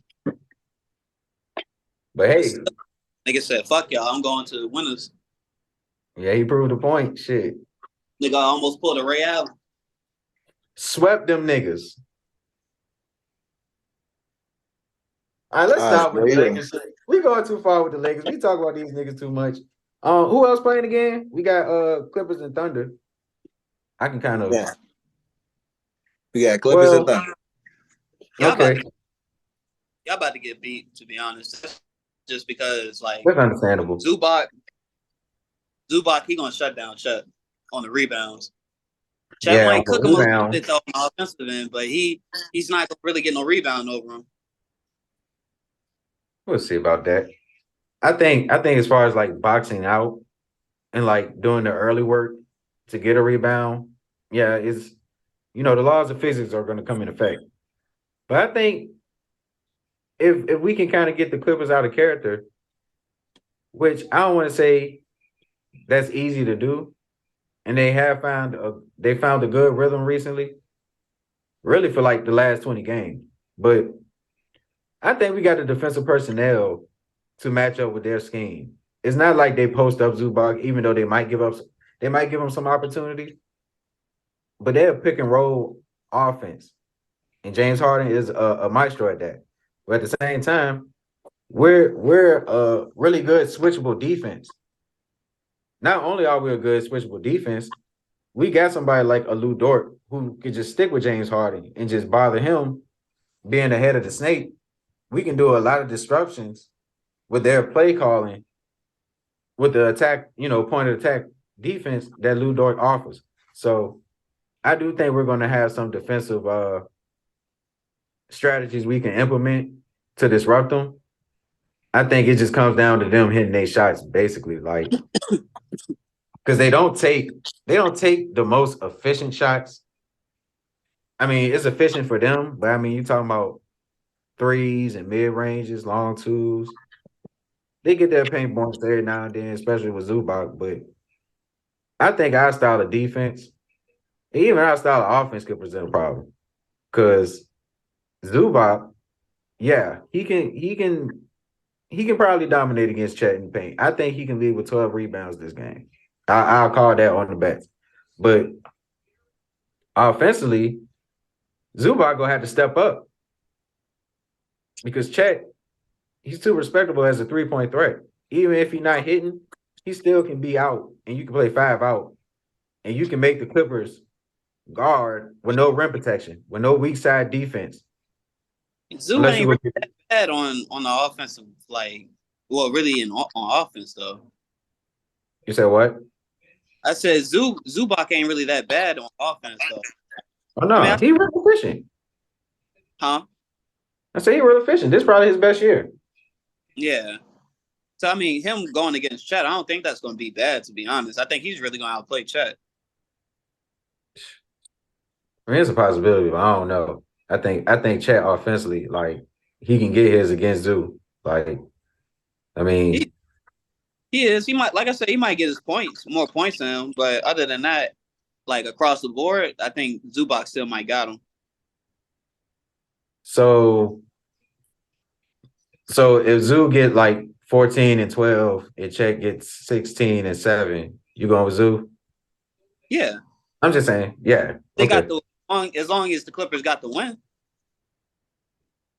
Okay. At the end of the day, that's all that matters, right? Sure it does. That was the effort that you put in, and that got you the win. Yeah, I can agree with that. The wins definitely matter because, especially like you said, efficient too, though. Still, yep, I can agree with that. It's mostly pertaining to the win, but yeah, I wonder how they go guard SGA though. They go put Terrence Mann on him to start. They got bodies though, but keep in mind this is the team that traded away SGA to the Thunder, and I do think he has some type of, I don't want to say grudge. I don't think it's bad blood, but I think it's okay, y'all didn't think I was gonna be this good, so I'm gonna make sure that I'm get my buckets. And he actually has good games against the Clippers, despite having a Kawhi PG. So. And then I don't think that it wasn't that y'all ain't thought that they ain't too good. It's just they just wanted to rebuild. They just wanted to get back into the playoffs faster or whatever. Yeah, I mean Kawhi had him at a ransom. Yeah, but shit, who would have thought? To be honest, who they had on that team? They had the Pat Beverleys and who else? The Montrezl Harrells. I mean, Montrezl Harrell left. But put like this: if SGA was still there, where would the Clippers be at right now? Do you think they still would have been able to sign Paul George and Kawhi, or just one of them? Yeah, that's what I was gonna say. They wouldn't have got him. I mean, he probably would have been in a worse situation. He probably would have been in the basement like a motherfucker. I mean, to be honest, I don't think he has no grudge. If anything, he got put in the best situation. Yeah, he flourished. If anything, he's thanking the Clippers. Shit, as he should. Thanking with a 30-piece. Nah, he is. I actually say I wouldn't put Shade for 30. I'll probably put him for like 27, 28. He It might getting not be efficient though, but I think he still go, he's a craftsman. he getting 30, bro. Think so? Only because, like I said, I don't think Chet really gonna have he's gonna have a good night, but he's not gonna be like primary source for like scoring or anything. So I think SGA basically is gonna take most of the scoring load tonight. What about Doug? That's tough, man. You going against 25? You going against Kawhi though. Kawhi and Paul George, two top and elite defenders, two-way players. Like, what does that matter? What do you mean? What does that matter? Like one of y'all even said, Kawhi averages like 2 steals a game. Who they playing again? OKC. Yeah, I can see that being a problem. Who is giving somebody bucket from OKC to the Clippers? Shea Giddy.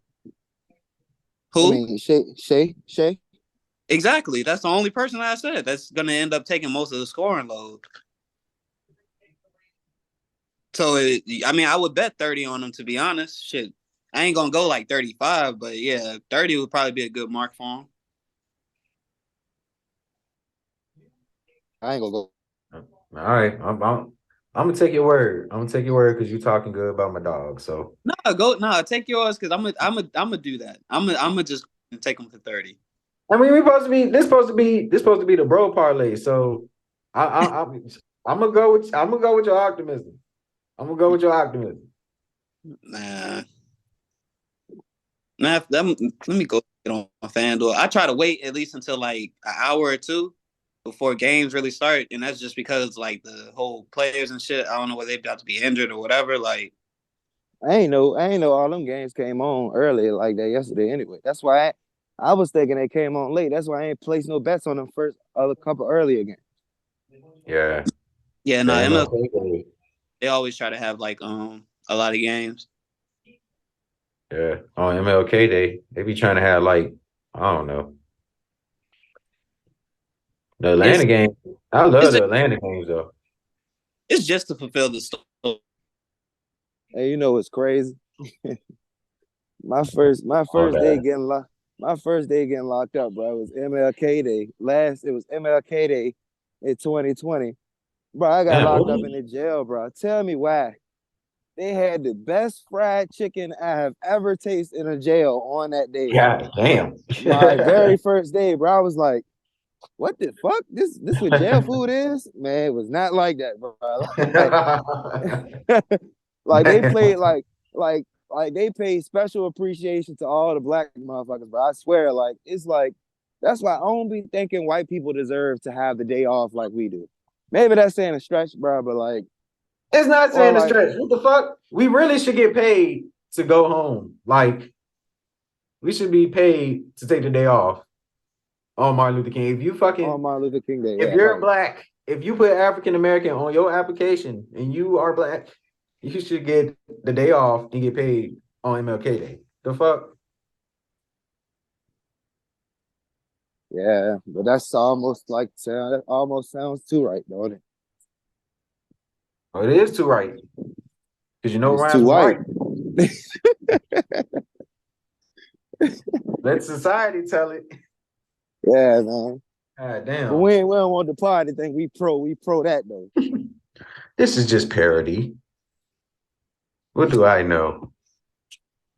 Yeah, man. So you think that shot Dame hit in Milwaukee is the start of his legacy in Milwaukee? I think it's a nice piece. A nice piece to the puzzle. Okay. Good middle piece where you can kind of figure things out. I mean, it's good to see though. Like that's what you expect for him to do in those situations. And even though he hasn't had like the high scoring years that he's had, obviously so because he's playing second fiddle to Giannis. you still want him to hit those big shots when the game's on the line. And those type of shots matter because I don't know if they were down or if it was tied. I can't remember. But either way, getting wins like that, you kind of still boost yourself up being the second seed. God damn, I spilled myself. God damn.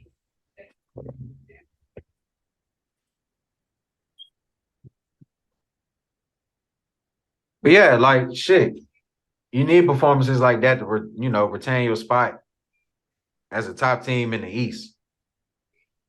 Because the difference between the Eastern Conference and Western Conference is the bottom teams in the East aren't going to be so competitive in the first round. Or maybe I'm wrong. Maybe I'm wrong. It depends on who's at the bottom half. But just as carrying home court in the East, lock that shit up. It ain't the hardest thing to do. But it's a good shot, though. I mean, it ain't even like Dame really having that bad of a year. So it's like maybe he is like ready to take that like step where he can actually be like a 28 per game scorer while Giannis still getting 30. Like nothing is crossing over or intervening their role, basically. Like fuck you. But yeah, like I was talking to the dude that was passing me. I heard. But yeah, like I think that's the thing they're trying to figure out, like just how they could play Giannis and Dame at the same time without them like second guessing. Or it's like it's not your turn, my turn, it's our turn. You feel what I'm saying? Did you say that Dame was brought in to be the closer? You said what? Would you say that Dame was brought in to be the closer? Yeah. Yeah, for sure. Maybe not like every shot, because you can depend on Chris Middleton just because of his reputation. And even Giannis could, maybe Giannis might surprise you with some shit. But Dame was definitely there to be Dame. I don't know. These last all the games that they done played it's been what you call it though. And that's just You said what? What, it been close? You said what? You said the games they played been close or something? No, I said the games that the games where it has came down to like that clutch bucket, it's been Dame. I don't even think Chris has even had like the ball or even in the game. Oh yeah. I'm just speaking like from like further down the line, like in a playoff situation. So he's an all-star. Who, Chris Middleton? Damian Lillard. Dame? Yeah. I say Dame's an all-star. As the starter. He's what, second in the East? Or third or something? As the starter? I don't even know. Yeah, it's one of the starters. So Dame and Tyrese. I don't think Dame, Tyrese, Maxey probably. Yeah, Dame and Maxey. Dame and Maxey. I mean, Tyrese Halliburton wasn't injured. I'd probably go with Tyrese Halliburton, but I mean, both their names are Tyrese. I meant Tyrese Maxey the first time. No, I mean, so you're saying Dame and Maxey? Yeah. Yeah. I'm saying I would say Halliburton if he wasn't injured, but yeah, you can say Dame and Maxey. I think those are the two obvious, I guess. Yeah. Well, if Halliburton was healthy, I would go Halliburton, and I'd probably go Halliburton and Dame. Just off name value. I mean, Tyrese he could be coming out the bench. He would be a starter though. Struggling with that. It's like, what's the difference between Maxey and Dame though? Dame is better for the All-Star game. And that's what it comes down to. I mean, what you think it comes down to? I mean, I guess, but that's why I'm struggling with it, because it's like I think Maxey averaged more points and assists. I'm not sure what the percentages is looking like, but I mean, just off of my parlay experiences, I would say that Maxi's had better 3-point games than Dame as far as now. So I don't know. Maybe I would go with Dame too, off of reputation, but at the same time, I mean, Maxi is kind of playing better as a second fiddle than Dame. Bro, this is starters. This is starters. So of course it is gonna be Dame just because of like the fan vote though. That's what I'm trying to tell Real. It's gonna be Dame off the fan vote and off the name. I mean, if we're talking about the fan vote, then there's nothing to talk about. I was just putting perspective in it. Actually, I was putting my opinion. If we're going off the fan voting, then I mean that's what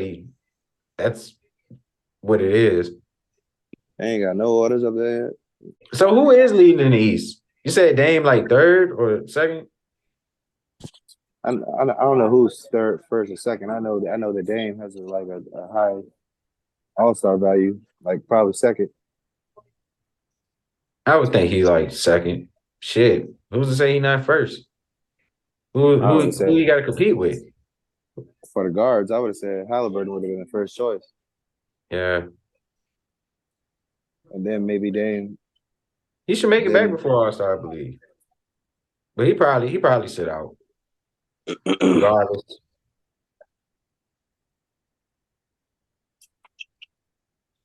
So Joel over 33.5 or under?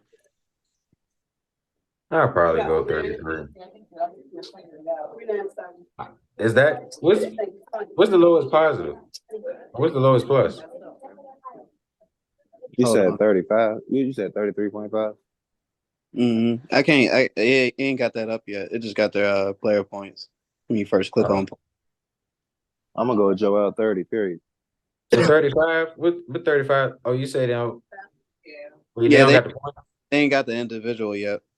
Damn, wow. That's why I say, bro. I always got. I be just waiting, bro, just cause of that kind of stalking that bitch. They ain't got the odds up there yet. Nah. Yeah. Let me go to a game. And I'm busy. I will walk out here for real. Got me twisted. Damn. Yeah, you can translate to whoever, Victor, all of them. I don't care. I don't have nobody in here. All these people in here that don't know how to do things. And I'm running back there on the table, and I got to be on the floor. Anyhow, about a bit. Probably saying who played tonight. No, they got me twisted. I'm not no bad. I get out there. That's nigga. I got to run back and forth on the table, come and help me drive it. Make sure I front line is cool. It's too much. I feel you, sis. Does Kelly Oubre get over 2 threes? I feel you, sis. Oh, you know. That Liberty, baby. Who will be the matchup? I'm really gonna end up having to shoot more threes this game anyway. Is he starting? Who? Kelly Oubre. He started? Yeah, because Melo now. Yeah. I think he started. Yeah, he started 4. It's Tyrese. It's Tyrese, Kelly, Tobias, Joel, and hold on. And Oubre. Is it Batum? Yeah, Batum. Okay. All right. That's I nasty. forgot Mel hurt. That's nasty. They ain't got no rim protection. I'll go with 2 threes with Kelly. Either Kelly or Batum. They ain't got no rim protection outside of Embiid, so that means Gordon probably gonna get off tonight. I was kind of thinking that, but Paul Reed been holding it down. I won't talk about Paul Reed in the respect that I should have been talking about. I was kind of making it seem like he was mid. He's actually playing good. So, man, this is his best season. I was underselling like a motherfucker. Shout out to B-Ball Paul. Bro, this is best season so far, bro. You ain't gotta give him so much credit. Nigga averaged 8 points. That's what I'm saying. The last episode, I believe, I was kind of talking about him like, oh, you know, he's not a great backup, but so far he's been a decent backup, bro. He's been average at best. Exactly. He been pretty decent. Gogo Bataze is better than him. No, I'm just messing with you. Oh yeah, let's put I'm up the just, stats. I'm We gotta just put up trolling, the stats bro. now. I'm just trolling, bro. I'm just trolling. Calm down. Hey, Rob, say. hey, Red, did you ever hit on that Gogo when you took him for 6 rebounds? Did you hit on that? I hit on that, but I missed out on the block. What was your casual ass about to bring up? You said who I was about to bring up? Yeah, what was you about to say about that if he didn't? I was ready to say that's a stretch. I wouldn't have bet no fucking 6 rebounds on a Goga, whatever his name is. I don't know why, because I told him to do that. You told him to do that? Yeah, he said he just hit on. He said he hit on that part. You told him you hit the block too? You told him put the block there too? I ain't do the block. No, he went out on his own and did I don't remember you telling me that. I told you the rebounds. No, you did say rebound. No, you said the method though. You ain't say go-go. I did say go-go. You brought up go-go before, bro. All right. For sure.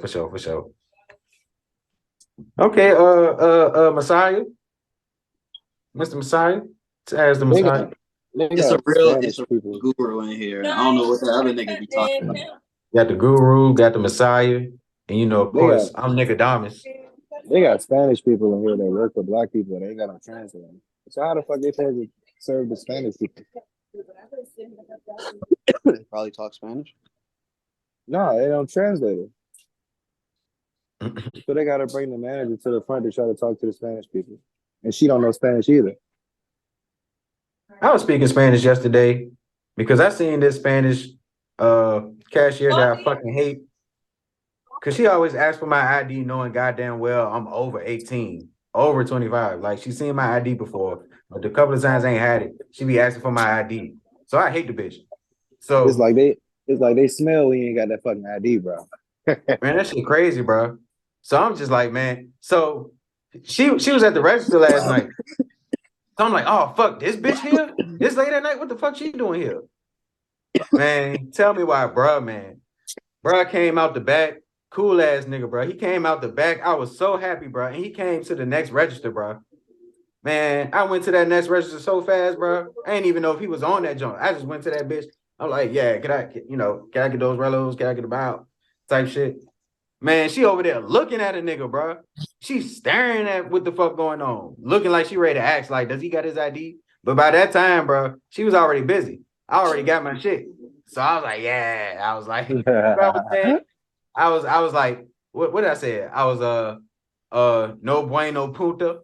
I ain't say it to her, but I was just saying that as I was going back. I was like, yeah, that no bueno punta. No good bitch. No good bitch. Fuck out of here. Anywho, what's the last game though? What's that third game? Clippers and OKC. No, we talked about that. Phoenix and somebody. Phoenix. Phoenix Hey, Brad been going off. Phoenix play somebody. We might gotta watch out for the Suns. Because like I've been saying, the Houston 1605 fall off. Who? They're currently under 500. And they actually put up a decent fight. I forgot who they played. I forgot who the fuck they played. God damn it. But yeah, the Rockets. Yeah, I was saying like if there's any team early in the league, early this season that was contending, that will fall out or possibly to play in, I said the Houston Rockets.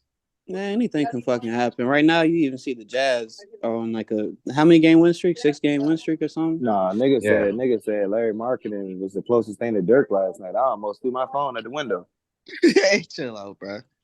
But we all know what he meant by it. Like, yeah. You seen where he saved himself. Where he saved himself at? He's the closest thing. Oh, closest thing to Dirk. Yeah. Now, I mean, he's saying he is Dirk.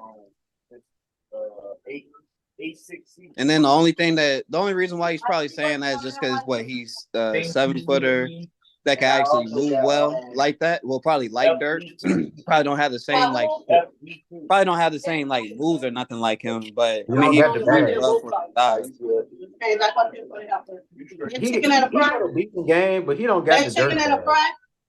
So I get You it. said he don't have the Dirk what? He don't got the dirt bag. Nah, yeah. What they wearing in Germany? What, Gucci, Louis? Yeah, he don't got the dirt Gucci bag. Or Like the I said, Louis he got the size though. This ain't the same like game as him though. That's why he's saying it. Because he's a 7-footer and he's foreign. White. He can shoot.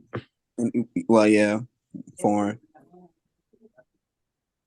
Because to me, the closest thing I've seen to Dirk is KD. But I guess people would say KD surpassed him as far as the score. I don't know. I feel like KD in his own lane, bro. Yeah, I can agree with that. I don't know. KD been in his own lane since he got into the league. I don't know. Can't say KD been on his own lane. That's what he was projected to be when he came into the league. And he created his own lane. I don't see none of that. Like, I'm just talking.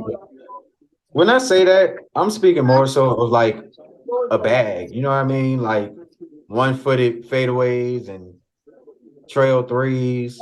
Just kind of like the same recipe. Not saying the same, meal. But I'm saying like the same game. Like that's all I'm saying. I don't know, man. I could just say they had probably the same moves. They probably had like the same couple moves or whatever. But Man, like, how many NBA players do that? How many NBA players do that? Like, who? Yeah, that's what I'm saying. At 7 foot, who's 7 foot? Kevin Durant. No, he's not. He a smooth. We're gonna stop that narrative. Kevin Durant was never 7 feet. I don't know. He's towered some 6'11" people. Kevin Durant is probably 6'10" and stands on his tippy toes a lot, and that's what makes him look like he's 7 tall. He stood beside Steven Adams. Steven Adams is 6'11", huh? Is he 7 foot with shoes? He even said he was 7 foot. Man, they've been calling Kevin Love 6'7", 6'9" for the longest year. That nigga's 6'5". I mean, I did tell you that I think they kind of boost like people height a little bit because Alfred Sengun said that he was like 6'9" when he came into the league. Now all of a sudden he's like 6'11" or something. Yeah. Yeah, you did say that. Yeah, it's I think they boost their height a little bit. That's why I can agree with Davon. Like, I think they probably did like they might be boosting KD. Like he might be a good 6'10", 6'11". Like ain't no argument. But I'm gonna give you this. KD is way better. I'm not gonna say he's way betterly like offensively skilled, but like I would say he has a deeper bag than Dirk. Yeah, of course. I mean, that's no argument. But that's all I'm saying. Like they both just probably had like the same moves, but how many NBA players did the same move though? Ain't too many people consistently doing fadeaway, Dirk fadeaways. Nah, I mean, you got a couple guys, but especially at 7 foot. Not at 7 foot. Shit, you wouldn't be doing that shit eventually, I hope. Now, Wemby does, he could do that. But then if y'all saying that Kevin Durant not 7 foot, then I mean it's a whole bunch of niggas at 6'10", 6'11" that did that. LaMarcus Aldridge. He had the moments. I don't remember him doing too many one-leggeds though. It's a post-up fadeaway, bro. Like at the mid-range, like. No, I'm talking about one-legged fadeaways. I'm talking about like we talking about one-legged fadeaways, bro. I'm talking about like them Dirk signatures. Yeah, there's not a lot of niggas in the league doing that.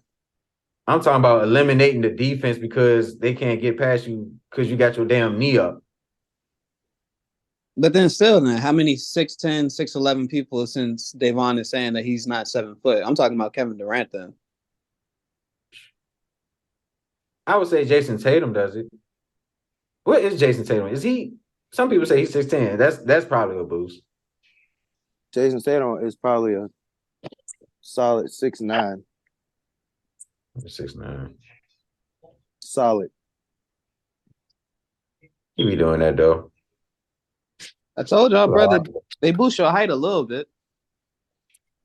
I don't know why. I thought they took away from the shoes. I thought they did without shoes. I don't fucking know. See, that's why on 2K, That's why I changed the heights. Because if they be going off like without the shoes height, well, on the game they're wearing shoes. So why are you going with that height? Like, Hey, bro, yeah, they might y'all be try. listed at 6'1", like Donovan Mitchell. He might be 6'1", but the motherfucker wears shoes. He probably be 6'3". He probably like 6'1" and 3/4. Mm-hmm. Yeah. I don't know. Well, hopefully they do it on this 2K. I don't know. But some of these, yeah, they do be capping. They do be They need to capping. go. They need to go a little bit more in depth with the like my era teams and my era league and shit like that. Like I don't think I don't know what's the problem with like players not putting themselves in the game and shit, but I don't think it should be no roster on the game where it's filling players. Like No bullshit. Like Charles Barkley don't want to be in 2K for what? Excuse me. Cause he fucking, I don't know. The money. It's the money, but it's like, I don't know. See, Wallace said the same thing, bro. It's the money. Like they're only paying them like $10,000. 2K makes like billions of dollars. Like, how the fuck you only paying these players like $10,000? But do they make enough to feed? We're not even talking about 400 current players. We talking about a historical amount of. We talking about the history of the NBA. It ain't just 400 players. So how many players can you actually pay? Like, so if you paying $500K versus $10K, no, I mean you're not paying the players. Well, the active players. They're only paying like the people outside of the game. The people that are not in the NBA no more. Oh, so those historic teams, like look up Rasheed Watson why he doesn't want to be on 2K. He'll tell you like they pay you a certain amount just for that or whatever. Like, and it's like he said they only offered him I think like $10,000 or some shit like that. Yeah, I seen a clip of that, but I ain't see the whole thing. But they said when you're in the league, it's in your contract, so you're already getting paid for it anyway. Okay, it's still 10K though. I don't know. For an active player, I don't know. But for people outside of the game, outside of the league right now, they did play in the league. They're only paying them about $10,000, probably $20,000 at the most. Yeah, they lowballing. Yeah, that's crazy. I'm telling you, man, 2K trash, bro. They ran by some trash ass niggas, bro. They don't know nothing about basketball. They don't know nothing about NBA basketball. Damn sure don't know nothing about college. But that's why he said you don't see him on none of the 2Ks or anything. None of the 2Ks after when he retired or anything, when they did like historic teams. Because he said they did want to bring back I forgot what year, but the team when the Pistons won it that year or whatever. Mm-hmm. But Rasheed ain't on board with it. Damn, it should be that team and the Trailblazers. The Trailblazers won. They won against the Lakers. Yeah. Ronnie 2K, man. Money merchant. Yeah, I don't even blame him for that. And will Rasheed Wallace open up a floodgate to players thinking like, damn, like he right, like 10K is crazy. That's a low ball. These niggas make way more money than they ever have. Like, would more players start asking for more money, active or retired? Mm-hmm. I don't think it's gonna be for the active because you're already I thought signed. you said something else. My bad. Huh? I thought you said something else. But what you were saying? Oh, I was saying I don't think the active players will say much about it, but the players that's not in the league no more, they probably will sit there and be like, all right, Rasheed is right. Like niggas need to go ahead and boost up the price. Yeah. And that's gonna be crazy because that's gonna take away from the mystique of, NBA 2K. You know what I mean? Like playing with historical teams and all that. And then imagine how many people spend like $10 on a 2K player like every day. Yeah. They make they make 10,000 probably in like 2 seconds. Yeah. No bullshit. Just off that avatar, like. Exactly. Yeah. Nigga probably got 3 avatars maxed out at 99. Yeah. Yeah, and that's the other thing. This is where Ronnie 2K is going to have his judgment day. If Bro, like, these former players start asking for more money, is Ronnie 2K gonna be so big headed and egotistical about himself that he's gonna be like, you know what?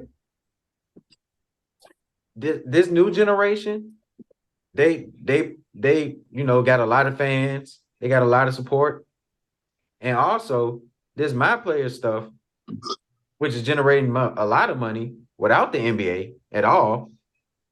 Maybe we got your animations and shit, but we're not really using y'all.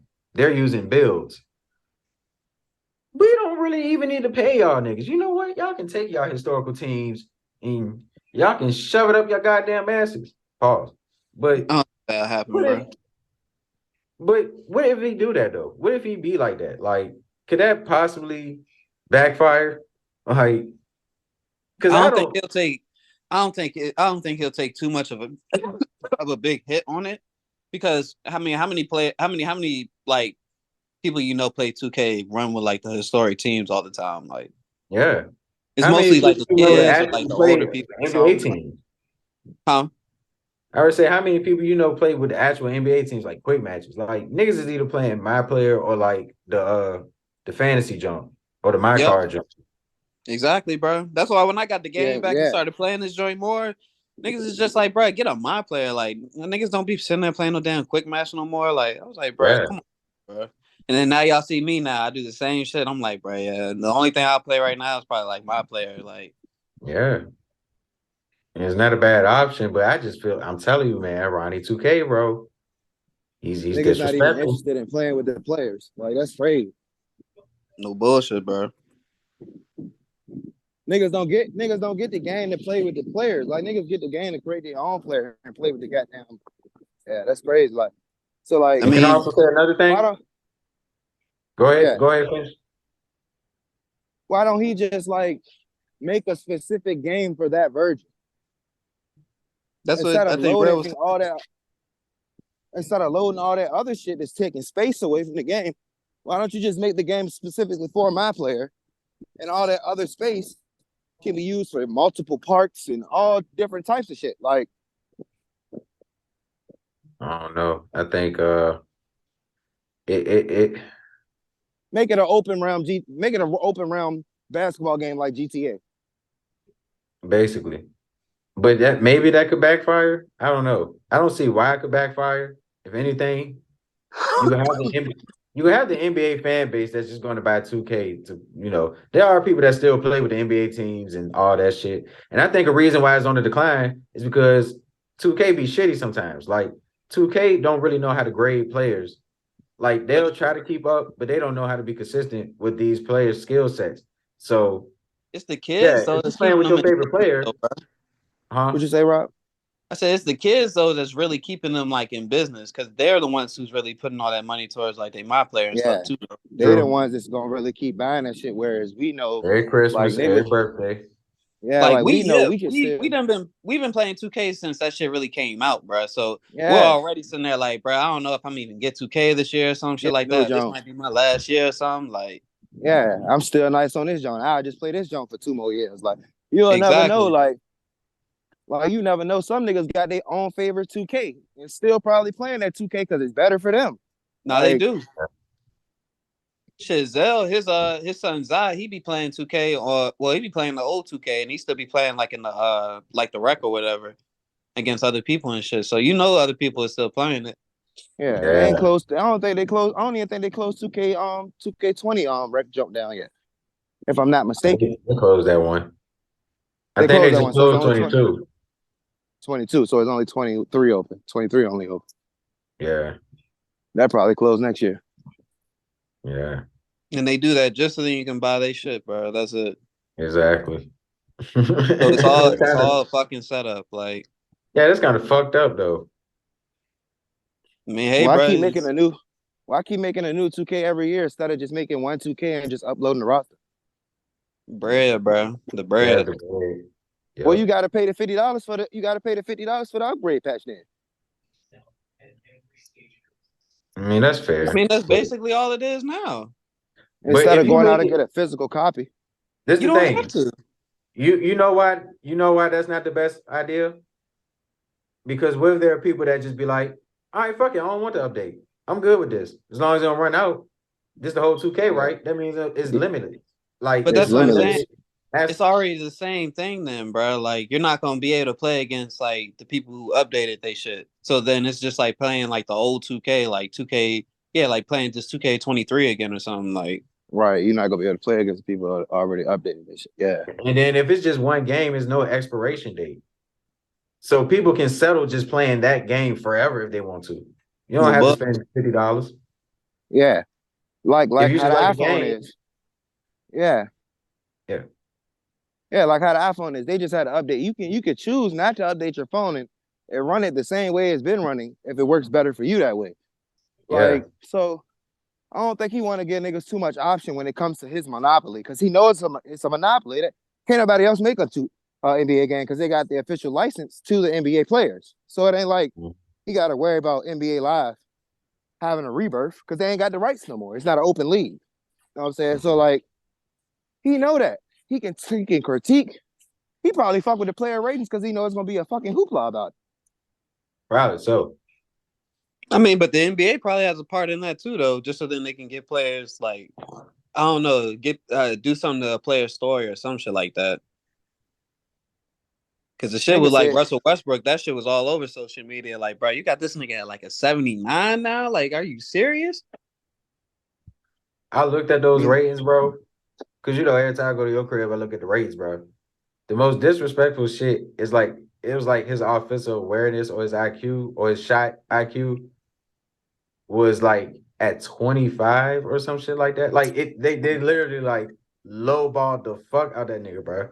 They kept all the athleticism shit to like be like, okay, he still can do something, but all the IQ shit was down. I was like, damn, like dirty.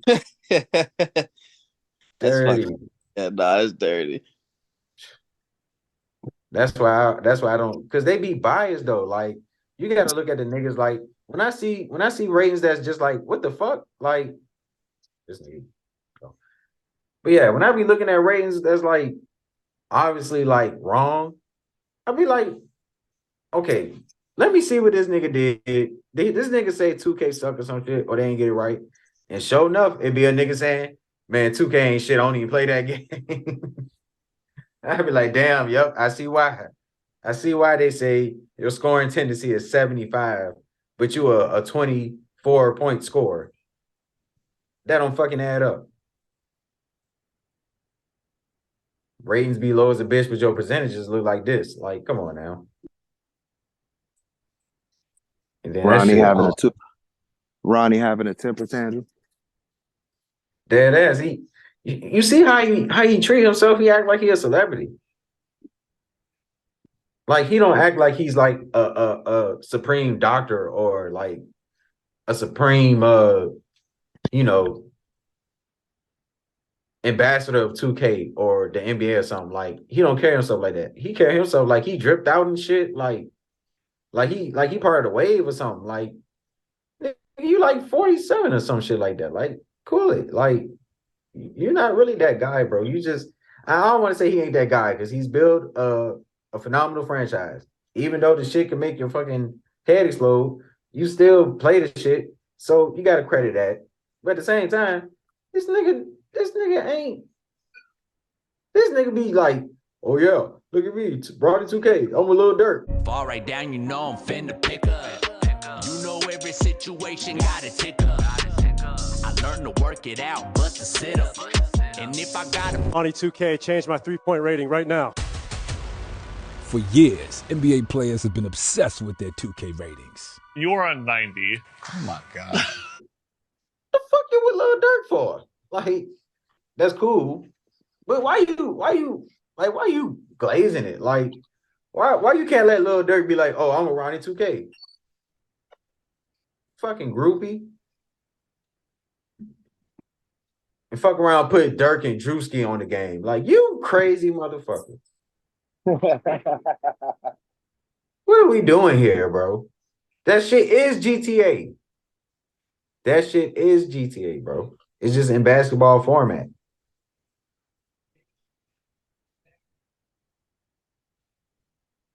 I'm sitting here talking shit about 2K. I need to get 2K. Like, I don't know. Maybe that's why I don't really like fiend for the shit. Like, I don't know. I'm gonna get that shit though. I'm gonna get that shit sooner or later. I'm gonna try to get this shit for the year is over with. But goddamn, nigga still didn't bring up who Phoenix played. I wanted to discuss some of the parlays on that. Nigga, to get on your phone and look it up. You got a phone right there. Yeah, all right. God damn. It was crazy because I was ready to do that.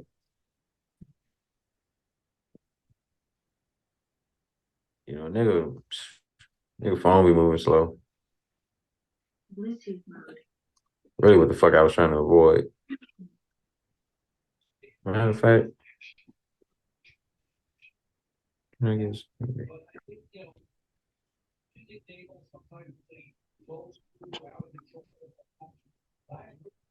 Let's see. Oh, these are fire fucking games, bro. This is a fire ass lineup, bro. They play Sacramento.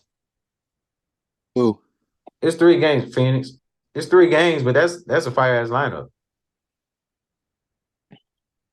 It's damn near like, well, except for Denver and the Sixers, kind of like playoff invocation games. Shit, who knows? Denver and 76ers could be a finals preview, for all we know. I don't think that's too far fetched. But yeah, anything that. Rob said add him back. I know already. Look for him now.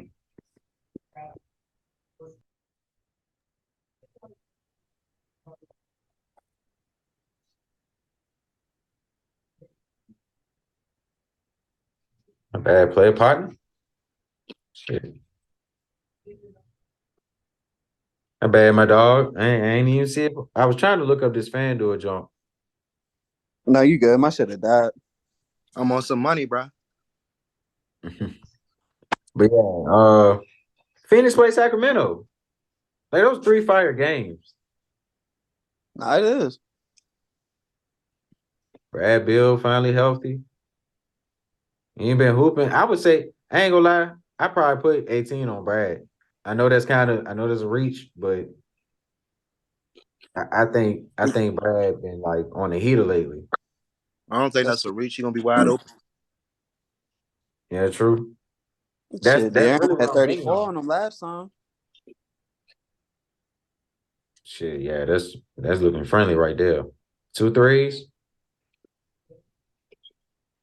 Really 3 threes. He might be a for sure hit for 2 threes. Who, Darren Fox? No, Brad.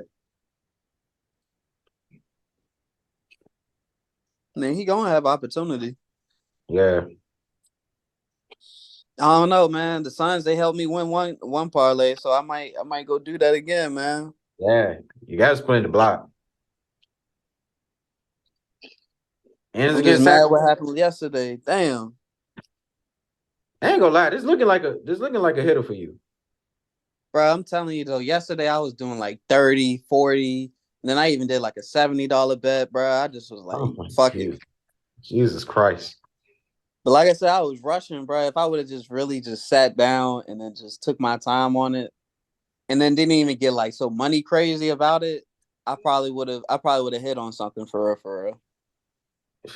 Yeah, this man, I can only imagine. I think it was just what I saw, that how much I could win, like if I placed that bet. You know, this low key proves what we was trying to say. What? Well, really, what 3 was trying to say. Okay. Can we just agree that the standard of this betting shit is like a good $10? That's like the medium. I mean, yeah, if you really want to win, like more, like 10 legs for $10. Yeah, that's like the medium. That's like the standard, or like the yellow zone. Pretty much, because that's what pops up on FanDuel anyway. Like if you place a $10, then you win true. X amount. True. Like, that is a fact. And that's them saying, like, yeah, you have a better chance of hitting this $10 bet.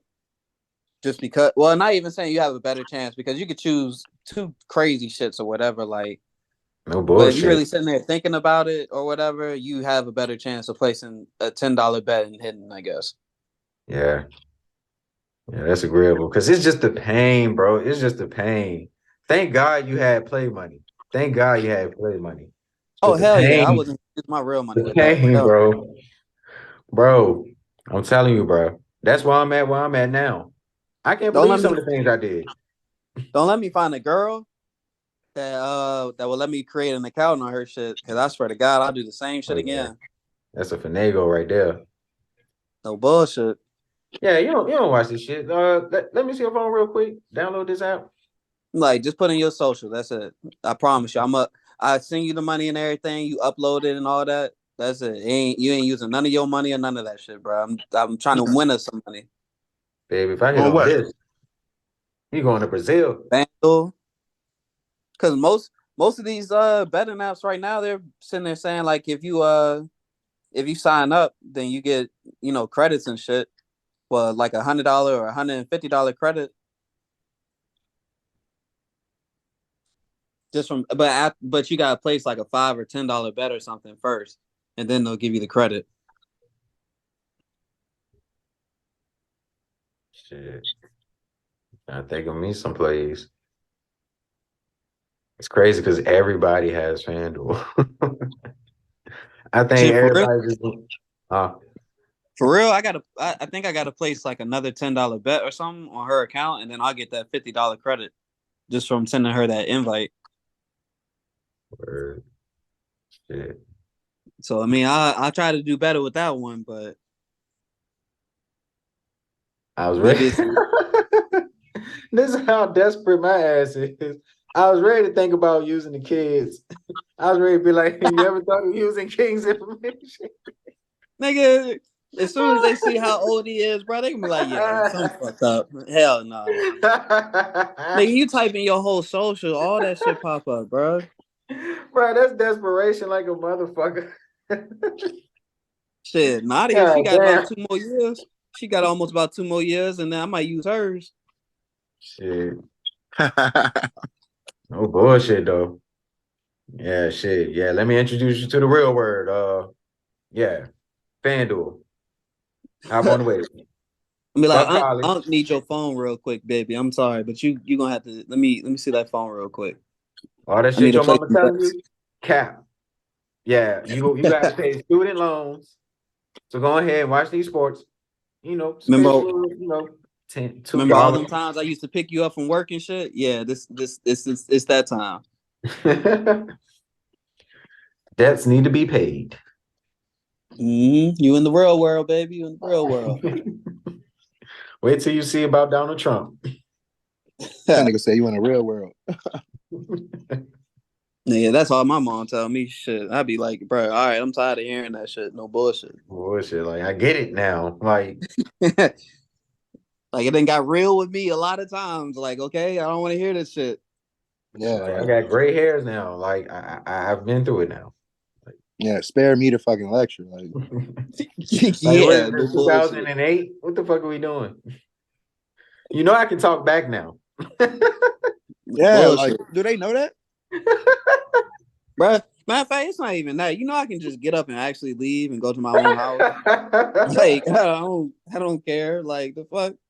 All right, I'll talk to you later. Like, all right, that's what type of time you want. All right, I'm out. And I done did that before. Like, all right, bet I'm gone. No, you're doing too much. And I yelling, or you want to sit there and not listen to nothing? I'm gone. And I mute the notifications. I ain't trying to hear nothing. No bullshit. I ain't even gonna lie. I don't shut down, but I go in sleep mode. Like, I just be like, ugh.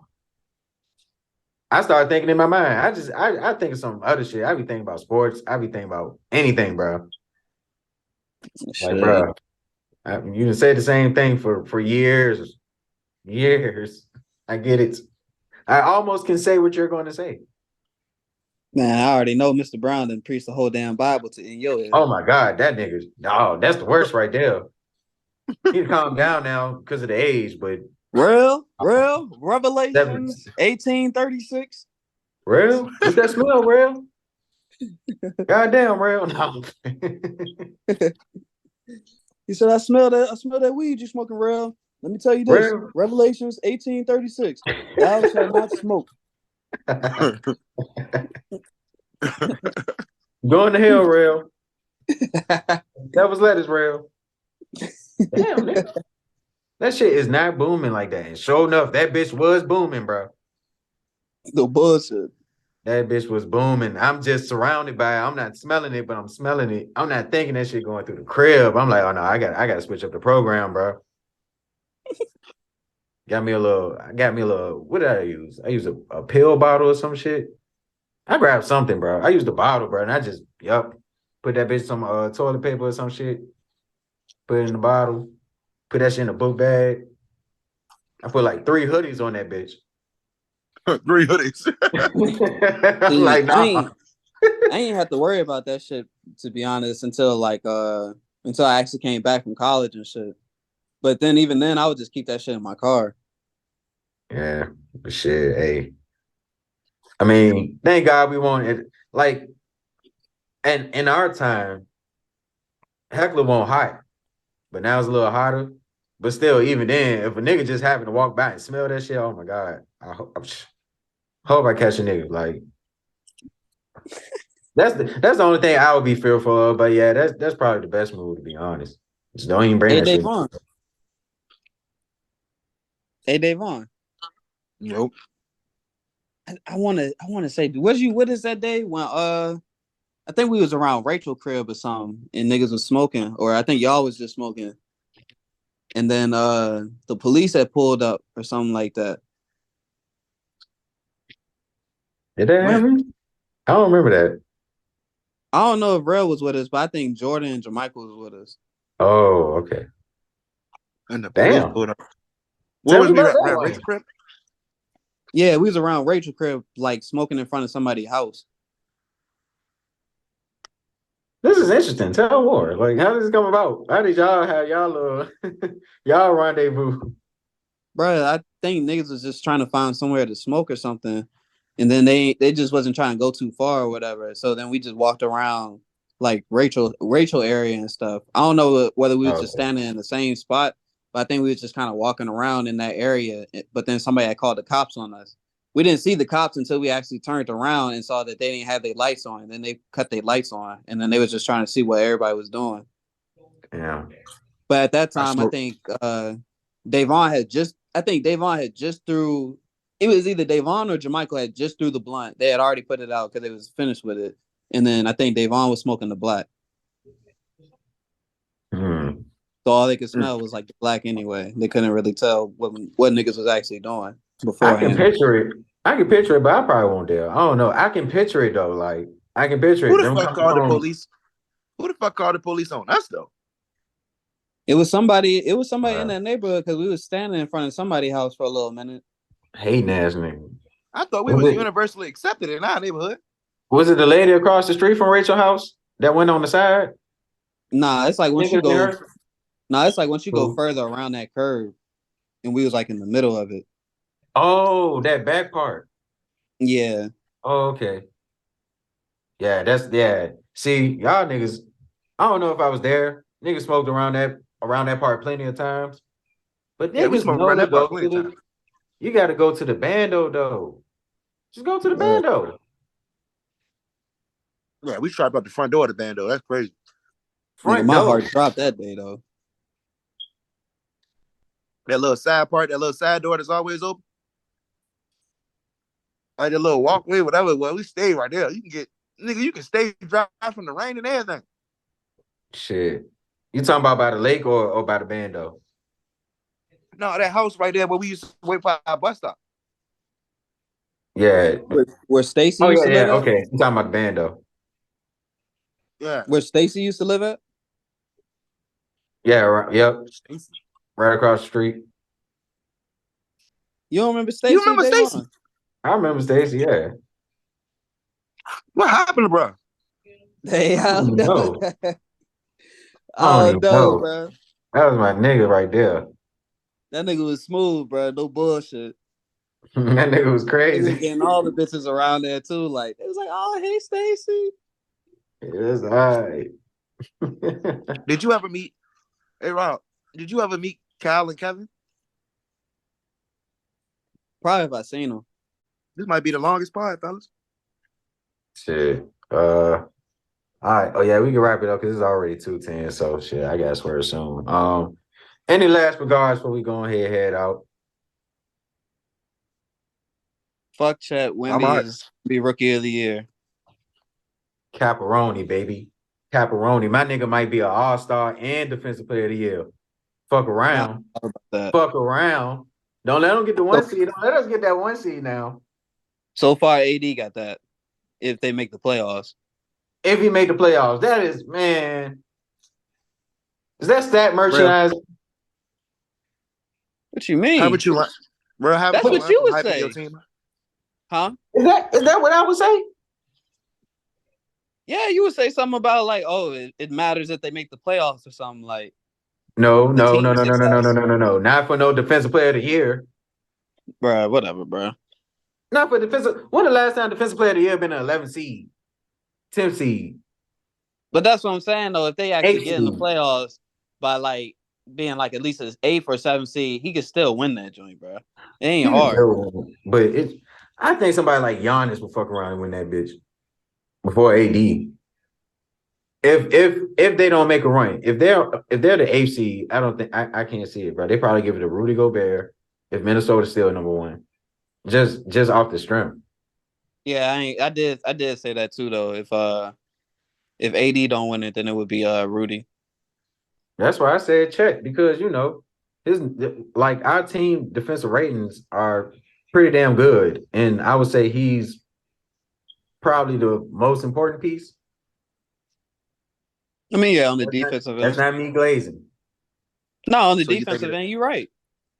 So you think it'll be Rudy and your booty? Y'all don't need him too much, but defensively, y'all need him. So you saying it's gonna be Rudy? So you saying it's gonna be Rudy and your booty that wins it? Pause. Yeah, it's looking like Rudy to booty. Rudy and your booty. Oh, pause. What? Pause. That's crazy.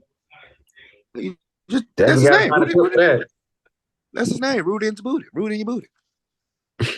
Oh, that's a crazy name. That. Man, go ahead, man. I'm using Cam and Mace. There's a wild pause. We'll just start with that. Yo, you mad wildin', son. That was crazy. That's crazy, B. What you say, Cam? I was wilding. And then Cam would say some shit like that. Yeah, I was wilding, bro. I was flagrant. All right, that's a pause. Pause. Nigga, pause the pause. Them New York niggas be trying to make everything sound super sophisticated. This nigga tried to say flagrant so proper. Flagrant. I was flagrant. Just to finalize some of these picks. All right, so what's the for sure? What's the top 5 for sure? What's the top 5 for sure on these bets? Hold on, bro. We ain't even speak on the Kings for real. They probably put up 20. Jokic 25. Jokic 11 rebounds, 8 assists. Okay. Matter of fact, look, before y'all go, I got 79 cents that I could bet right now, bro, and I can go strictly off y'all picks. Oh, don't do that, cause I'll cook you something up. Up. I'm gonna go ahead and read it off now. And y'all just go straight off of what y'all thinking now, bro. Don't even sit there and you could do your little research or whatever in a little time frame, but don't take too long. 79 cents. I'm going off the hit. Well, shit, you just got 79 cents. This is for the gusto. That's why I said I'm ready to place a big bet. So this gonna be safe. All right, I'm gonna do it off points. I'm gonna do it straight off points. Off points. There's got to be a lot of safers, man. Niggas be selling cribs, bro. I'm telling you. I mean, it's 79 cents. That's why I said we could just do it off that. What they call that shit when niggas sell houses? Real estate. I'm gonna talk about that bet later on if in the chat and shit. All right, so we got 3 games. Got 3 games, 3 really good teams. Yeah. So he said, "Yo, all right, go ahead." So Joel, I mean, you said over for Joel 33.5. Over. What about And you, that's Dave? what I was gonna pick. Let's go. Yeah, okay. So that got to be. Oh, it ain't no. Well, all right. Yeah, that's what I was gonna pick though. 33.5. You got him over or under, Davon? I got him under, man. I already told her I'm taking 30. I'm taking safe 30. Safe 30. But you like I think 3 more points. I mean 4 more points because you said 33.5. You saying you got 34 against Jokic. Now I think I'm in not. order for them to win this game, they're gonna have to have like Joel come out the gate scoring anyway. Not only that, but I think the most important factor is one side factor is I think Joel Embiid will hit some 1-3. So I think that could carry over as far as like an extra point that could just barely get you there. But also, I think the most important factor is the free throw line. I think he could get Jokic in free throw line trouble, so you might got to watch out for both of those factors. And vice versa, to be honest. But I think Joel Embiid, he depended on the free throw line. So Nah, Jokic ain't been to the line that much this season altogether. Period. So I mean, I don't think. no, but I'm saying, well, okay, that's fair then. That's fair. So yeah, but I have to shoot. I don't know. I'll take him over 33.5. Yeah, All I'm right, so bro. Tyrese over 25.5 or under? Might be under. I might have to go under on that. I'm gonna take. They might. We're gonna go with the under. We're gonna go with the under. I'm doing majority votes basically. Like, so if two of us agree on one of it, then that's what I'm going with.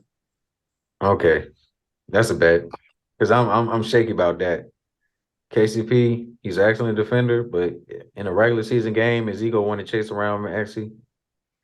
I give KCP. I give KCP 2 threes. A lock.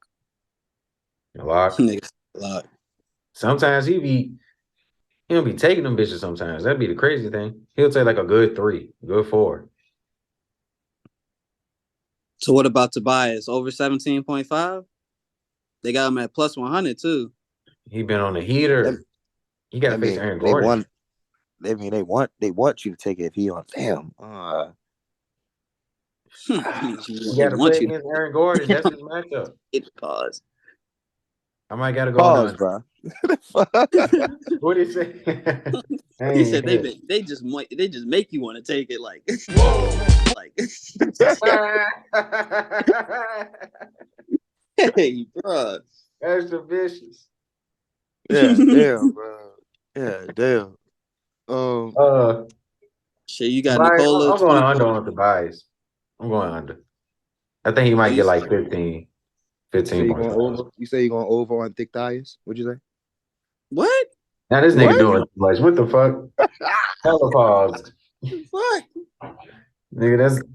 Oh, I'm bringing the flags out. Yeah, that's a flag right there. Chill. And I'm gonna use Bill. I might gotta go with Bill since he got fired. Shit, I'm gonna find Mike Tomlin. So what you got for Nikola? What you got for Tobias, Davon? Over or under? Damn, I'm scared of Tobias, man. I'm scared of Tobias, man. Don't let PTSD affect you. He been balling lately. Shit, go over there. I'm sorry. Yeah, I gotta agree with Davon, bro. Just because he has been on the heater. Yeah, I gotta do that. I gotta do that. Hey, man, that's respectful. That's respectful. Hey, man. Nikola 24.5 over or under? Over. It be games where he be selling though. Like I said, I bet him on one ticket for over 25, and he had 4 points. Who? Nikola Jokic. What game he had 4 points, bro? Let me see. I swear it was He did have like some crazy low scoring game. They were talking about it on SportsCenter, I believe. Some shit like that. Man, They would never let LeBron live down for some shit like that. Nikola Jokic, 4 points, 16 assists, 5 blocks versus the Pistons. Against the Pistons too. Damn, you talk about a night off. He got one against the Bulls again. 4 points, 9 rebounds, and 6 assists. God damn. Oh, that's the one he got ejected. Yep. You took him for over? Huh? You took him for over? Over 24.5 or under? Over 24.5? Yeah. I'm going over. Shit, Devon went with the over too. So I'm majority. Aaron Gordon, 13.5 or under? Over. Over?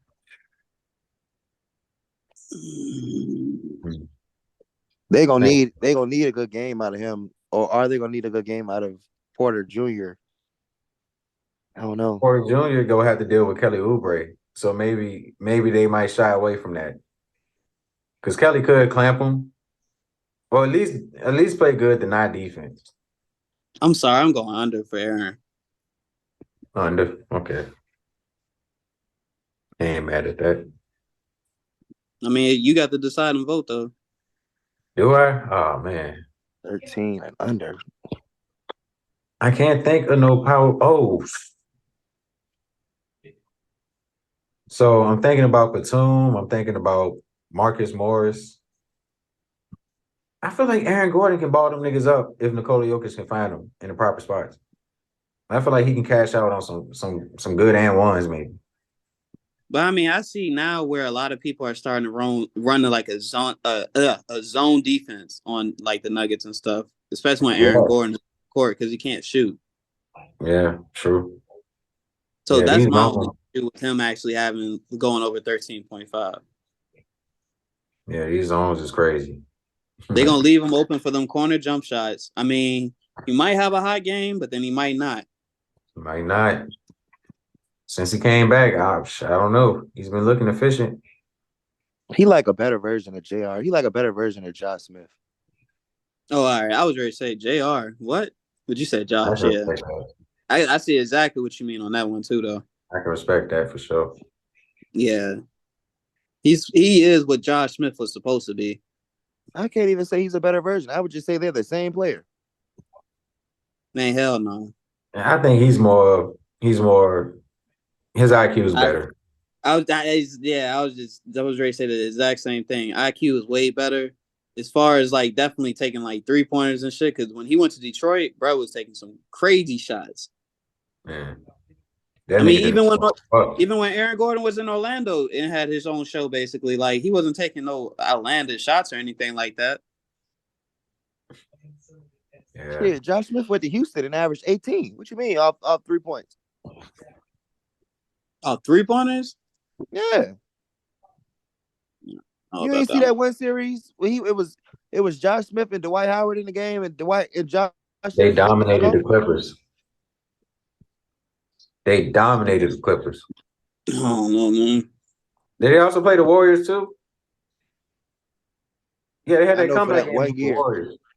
I know for that 1 year, or maybe that one playoff series, Josh Smith got the fuck off. Yeah, him, Dwight, Corey Brewer. But as far as being like efficient though, I would go Aaron Gordon. I can agree with Josh that. Smith an all-star? No. He had a chance to be. I thought he had what you going with? You said you doing over or under? I'm going over. On what? Aaron Gordon. Oh, okay. You sticking with your over, right? I mean, damn, I was ready to say Aaron. You still sticking with your over, Devon? I said over, yeah. I'm going over 13 and a half. I feel like he can have 14. All right. Contavious Cowboy. What? Hey, if I go off, it still be running, right? Yeah. Because I can let y'all finish off, you know. No, go ahead. Go ahead. We go ahead and go ahead. All right, that's a bet. Yeah, I'm gonna love to see the intro. Go ahead, take me a nap. Y'all go ahead, bro. Nigga said I'm ready to go take me a nap. Yo, old ass. All right, yeah. All right, then doing we can finish the parlays. We can finish the parlays in the chat. I'm gonna try to be active. Like I said, I be on this shit with fucking driving one hand. Shit, like, all right. I'm a screen. This is what I'm gonna do. I'm a screenshot it real quick, and y'all just tell me y'all overs and unders. All right, bet, do that. And majority votes. That's whatever we go with. All right. I'm gonna go ahead and do the outro. Go ahead and this off. All right, go ahead. All right, yo. All right, fellas. All righty. Another episode in the books. Make sure y'all tune in. Please leave some likes and subscribes, man. We need a couple more than 4 and 5. Like, not trying to, ask for too much, but, fuck with the game. You know what I'm saying? We be talking that talk, Really appreciate the views. I'm liking the trajectory. But yeah, before I head out once again, shout out to the Hall of Famer. If you haven't seen this speech, go look at this speech, man. For the last 5 years, hungry dogs run faster. And that's this team. Bottom line is, we wanted it more. All the players, all the coaches, the front office, Jeffrey Lurie, everybody wanted it more. And that's why we're up here today, and that's why we're the first team in Eagles history to hold that freaking trophy.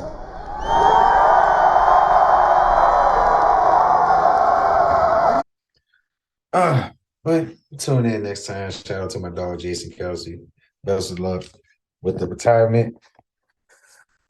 Fuck the motherfucking Eagles, though. No.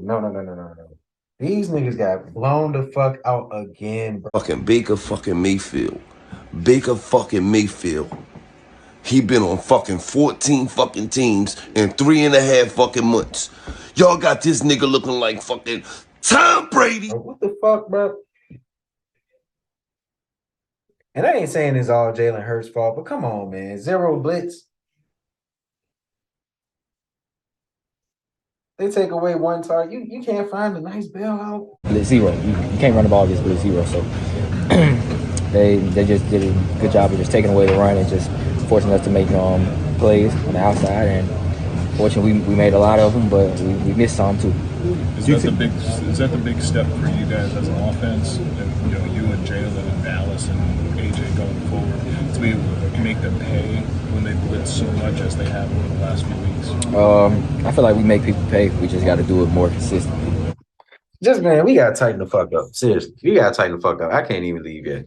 Because what the fuck is going on, bro? Like, can we just kill the cancer? Can we kill the cancer? I don't give a fuck what it is. Next year, there's going to be some real heads rolling. But you got to kill the cancer. Got to kill it. We ain't going to go nowhere. We go into next year after doing this shit. Who's to say it's not going to carry on? I'd love to see what the front office do. I'd love to see how this team respond. I would just love to hear the motherfucking truth for once, goddamn it. But tune in next time. Sadly, I must say, fly, Eagles, fly. What the fuck is going on, man? You supposed to be fucking elite.